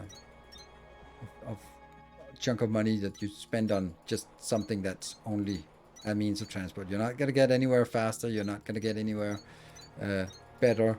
You're just gonna enjoy it a little bit more when you get there. So that's kind of leaning towards just get whatever cheap and sensible vehicle that is electric, has good range, and just comfortable. Yeah. Miles, 2.4 miles away. I'm going to electric unicycle. Well, my office is even shorter. It's 2.4 feet away from my bed, so yeah. Would you ever go back into the IG realm? No. Never. I mean, never, but not in a corporate context or a consultancy context, but it could be, like, if I was sort of imagining a world where I'd be back in IT, it would be software development or game development. And it wouldn't be me as a developer, it would be working as part of, you know, like game design and working with developers, because I'm not a developer.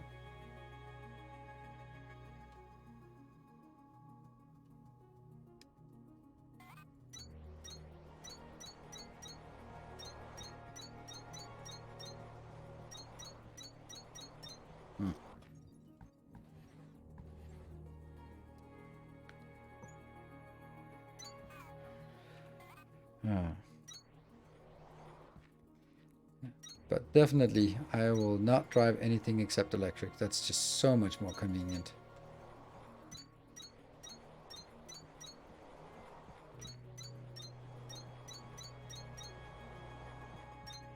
Oh, that's it. Okay, so let's see. What are we at now? Oh, we're actually all good. All good.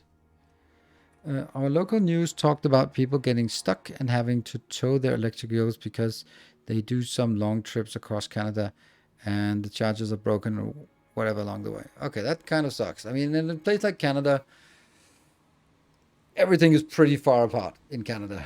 Then, and yes, if you're like, okay, there's a charger with 200 miles apart, so that should be fine. You can go from one to the other, but then you get to the next one and then go like, well, it's broken. then that's pretty shitty, right? Knowing people that worked in game, I can only advise it. Yeah, but that's the thing. I would never work in like in a big company like that. It would never be bigger than Coffee Stain. It would definitely be like working in a small company that needs to scale up or something like that, or got an idea that okay, I'd want to do that, or Day Nine's the game development company that he started. Like that would be amazing. But unfortunately, I don't have any skills that fit for a startup company. Often in places where power can be out for a week due to big storm. Yeah, I know. It's maybe if I lived in Canada, I wouldn't be and actually had to drive cross country. Then I probably wouldn't choose an electric vehicle, but I don't. So it doesn't really matter. Right, I think we are good now. Well, very, very close. So we'll just take a save now because I want to make sure that I have a save before doing this. So close. Ah. Yeah, but cars are just, it's such a weird thing, right? Because you spend a lot of money on it, at least in Denmark. You spend so much money on it, and it's just one of those. It's choose your own price. Like, okay, so do I want a like really fancy car? And then again, why? There's some driving comfort, but the majority of what you get with a fancy car is an image, and then you have to sort of ask yourself whether that's important, whether it's important for you to. And it was really nice. I loved having a Tesla, and it's still something that for some reason people still sort of find to be unique. Buying a car in Denmark seems ludicrous with the tax. Yeah, it does, but you know, it's what it is. Um, yeah, I had like I met or I went to a party at the sexology school, and one of my classmates she brought a friend, and he was working in IT, and then she wanted to introduce me to her friend, and and first thing she said, and anyone in IT will hate this. She's a bit socially clueless, so she was like, "Oh yeah, you both work in IT, so I'm sure you have a lot of stuff to talk about." And we just looked at each other, just like, right, work in IT. Like, yes, I make YouTube videos. I am corporate security consultant. Like, yeah, well, I'm sure we have lots to talk about. I hate that. It's so clear. It's so obvious that people who work as a school teacher will go like, "Oh, you both work in IT." But anyway, so she was like, she wanted to, like, "Oh, this is my friend something. I met him since we went to kindergarten together, and this is Christian. He is a YouTuber, and he drives a Tesla." I was like, I don't want to be identified like that. If people sort of have to describe you in a couple of words, then you really hear the essence of her perception of me was like, I'm a YouTuber, I drive a Tesla. Like that was clearly her perception of me, which is really annoying.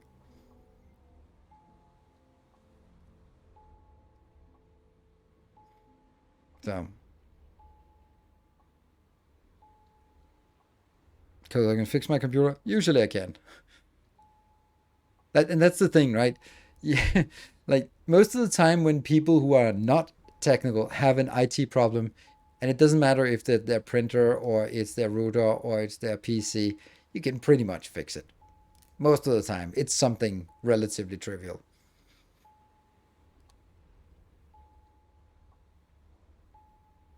I can't give up manual transmission, so I couldn't drive an EV.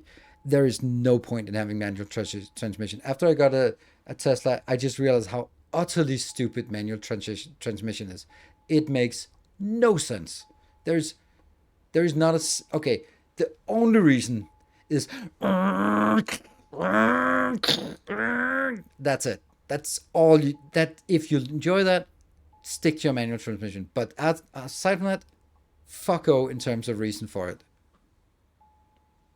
It's fun. Yeah, the making loud noises when accelerating slowly. That's great. Great. If you want that, you can get a Maserati. Lots of noises. Doesn't really perform very well. CVTs fall apart in 5 years? CVT? Or you can get an electric engine that doesn't have a gearbox, so you don't have a transmission. The vast majority of vehicles are manual transmission. It's same in Denmark because they're cheaper, but there is no reason why. It's only the cost of it that would be reasonable. Ta-da! Let's see if there's a voice line. Amazing work, Breaker. You've maxed this terminal out. Between this and the freight elevator, you've done all you can here. And if you haven't even fixed the freight elevator yet, you are my kind of groundbreaker. Done all you can here. Let's see if we get any new stuff at the very highest tier. Nope. Locked. Locked. Locked. Locked. So this is just like hinting about future development things. It would be cool that after this part, you take the elevator up and go to a new area that has new biomes. That would be such a cool progression in the game. And you kind of start over again. Yeah. If you know better that you need to be in logo, and automatic has that option.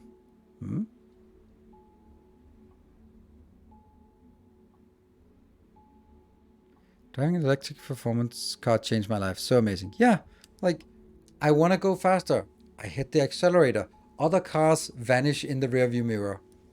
It's pretty simple. It's pretty simple. And they can go all they want. It doesn't matter. It doesn't matter. Like, the whole idea of drag racing and muscle cars is just completely mute.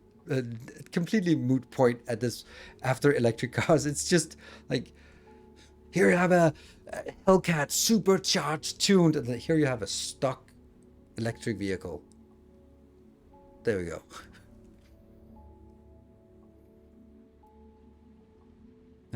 I do get better mileage in my manual than I do in same automatic vehicle, but I also understand why electric drive is all automatic.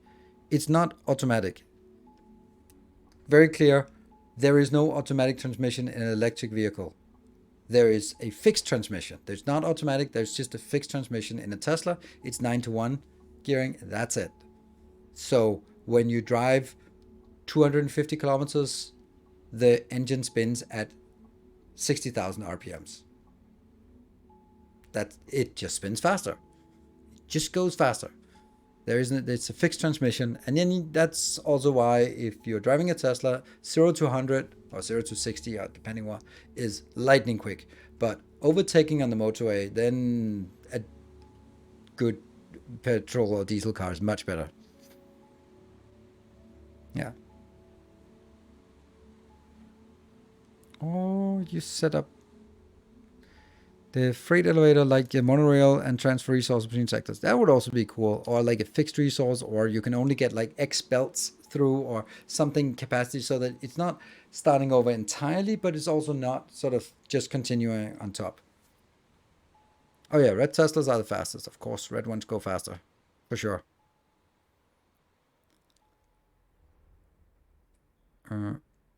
Yeah, so...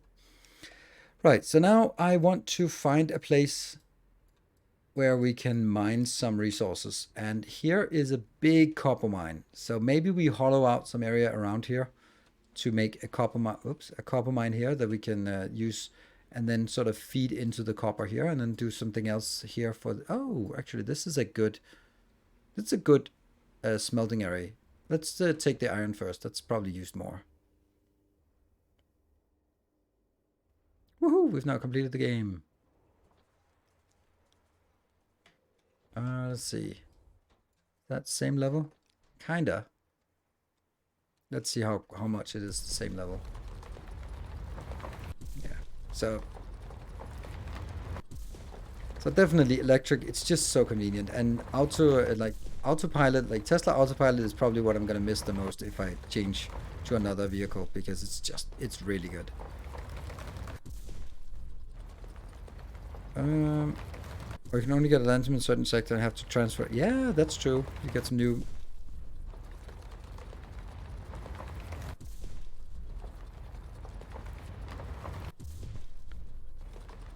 Was the huge new bus built today basically starting a whole new base? Like it would be in Victoria. Yeah. It was basically because I wanted to make a YouTube video about my bleacher bus. And you can't really make it if you don't build it. Like, you can't just build a little bit of it, go like, yeah, just imagine the rest. You can, but that's not kind of how I want to do things. So I wanted to actually make it and see that it works, and then the next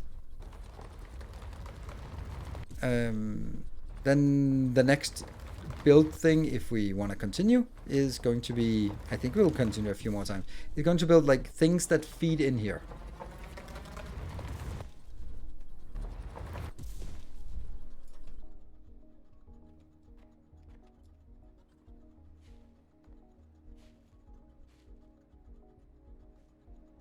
That's difficult to pick these up. Okay, let's go to this part.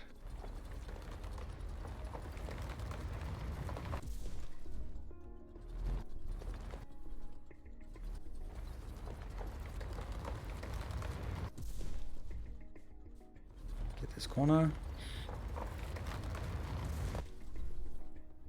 I just finished this last point in Victor, and I really wanted the elevator to a new biome. Yes, obviously yes, but early access, so this is as much game as there is right now. And I mean, this to me is a promise that you can see that there's a different color here. So there's a change of color like there was from Lima.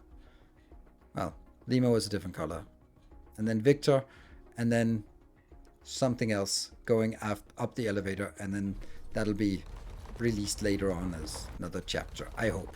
I don't know anything about it, but I'm enjoying this game, but I would also be disappointed if there wasn't more to it. Like, the story is not even getting started. It's just finding out that something happened. So what? I wonder what the range is like on electric F for hauling a big boat on a trailer. Oh, not much, but that's the thing is, this is the thing that people don't get, is like, just because it's of course less range, but it's the same reduction in range from a petrol vehicle. Like, the same amount of horsepower is needed to drag the same boat, and whether you get those horsepower from electric or you get it from gas, it's same amount of energy work you need to apply. So the only difference is that an electric vehicle, you can see it, and because you generally have shorter range, then you get, but it's the same problem. So the only thing that makes petrol good is the energy density. Absolutely. An electric engine is so much better, but the fuel storage is bad. Well, petrol engine is hugely complicated, but it has amazing energy density. This is actually not a big, well, it doesn't matter. It's big enough. Yeah.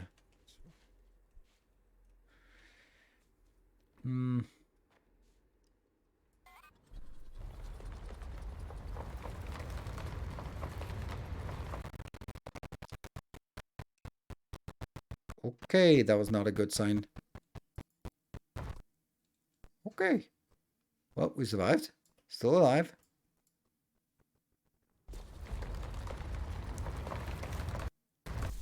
Okay, it really doesn't want me to do this.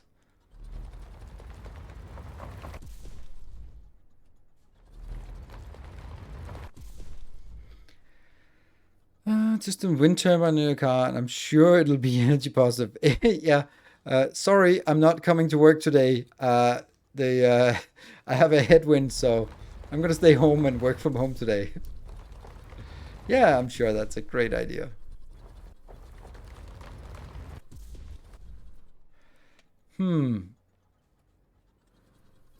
Okay, so how are we going to approach? It's not really spinning, is it? No. There you go, now it's spinning.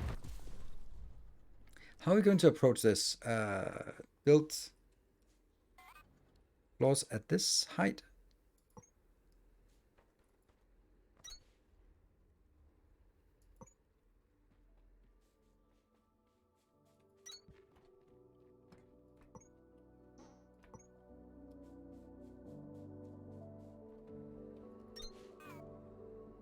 There.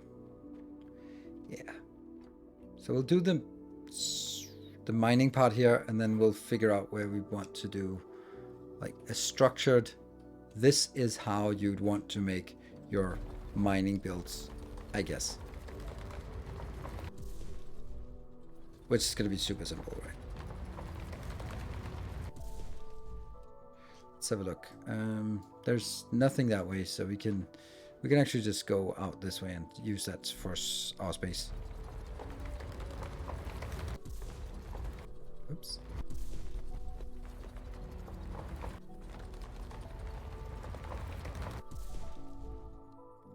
Whoop. Gets a little bit light down here.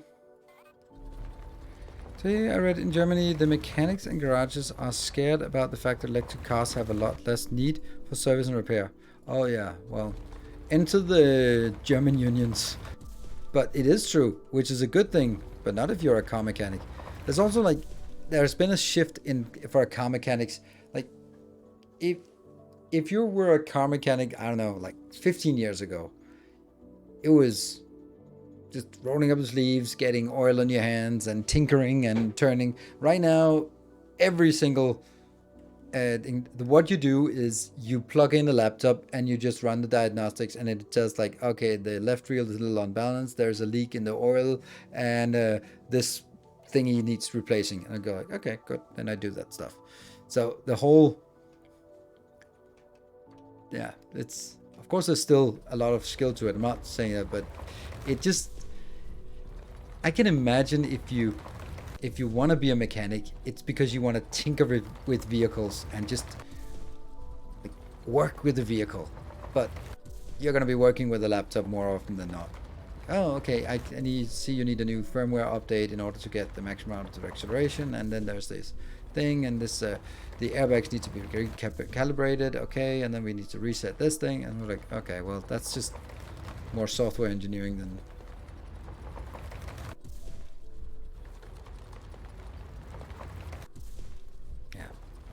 Which I think is like a shame for the profession, because it's definitely something else. But then again, like, it would also be, it's a cool job to be a saddle maker, and there are just not that many saddle makers around these days, because there isn't a whole lot of need for it.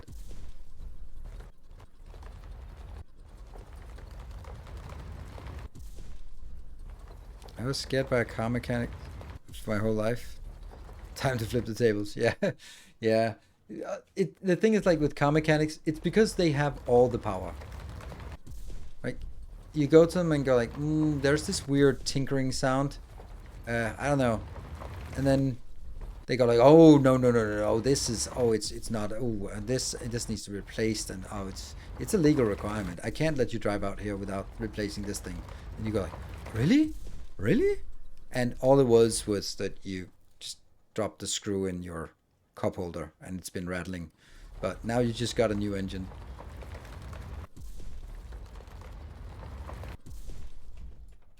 And there's no way of you can take it to another mechanic and then they'll screw you over in a different way. I'm an old school mechanic here and long time IT career. Well, that's good.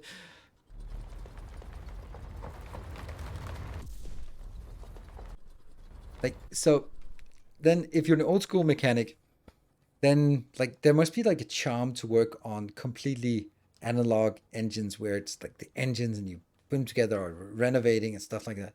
And then you can sort of, the complete opposite is a brand new vehicle, which is all IT. But here's the problem. what the hell are you going to do about that 10-year-old Ford Focus that has some software, but it doesn't have a USB, it doesn't have this, and it's because the technology has moved, but the platform, you still have to interact with that platform that was at that time, and there must be a lot of like weird old operating systems running in older cars that are with state of the art, or probably not a Ford Focus, but then a Mercedes S class, and with all the bells and whistles, except it's 2005, all the bells and whistles. Yeah.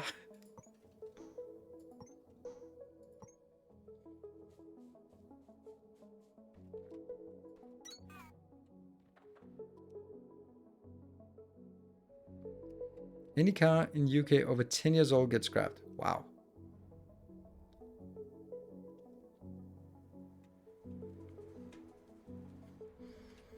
Comes down to it, I'll just replace everything with a Chinese carbureted engine. Okay, everything?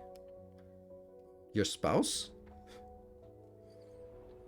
Everything? Really? Seems an interesting choice.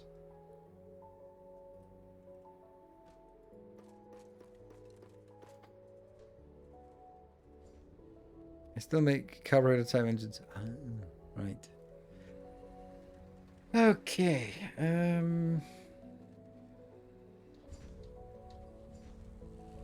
Let's get this.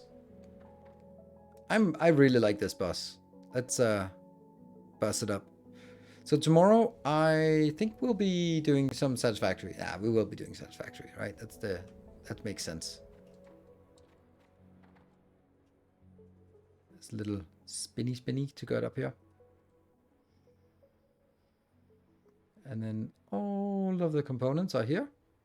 And then all of the buildings are here. It's kind of a lot of buildings now you think of it. Ta-da! It's pretty cool. Like, okay, so what would be a good like YouTube thumbnail thing? We can always add more color to it. I know it's a silly thing to ask you, but just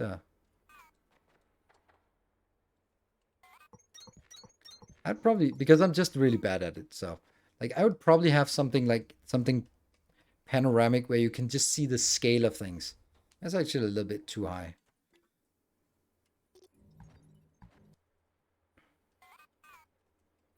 Because I want to show scale, like all this crap here. And you can just see maybe a little bit off to the side. I like the bus design, but it looks like too much work. It absolutely is too much work, but there's no other way to get everything done.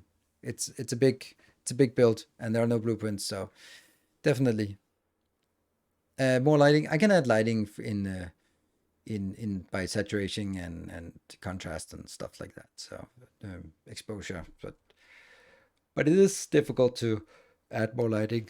Let's see here. Because I kind of want them, and I can sort of hide it in being underground pyramid hub. Pyramid? It's not a pyramid, it's bleachers. It could also be somewhere like here. That actually is kind of better. And you can always just narrow it, because now you get the sense of how big it actually is.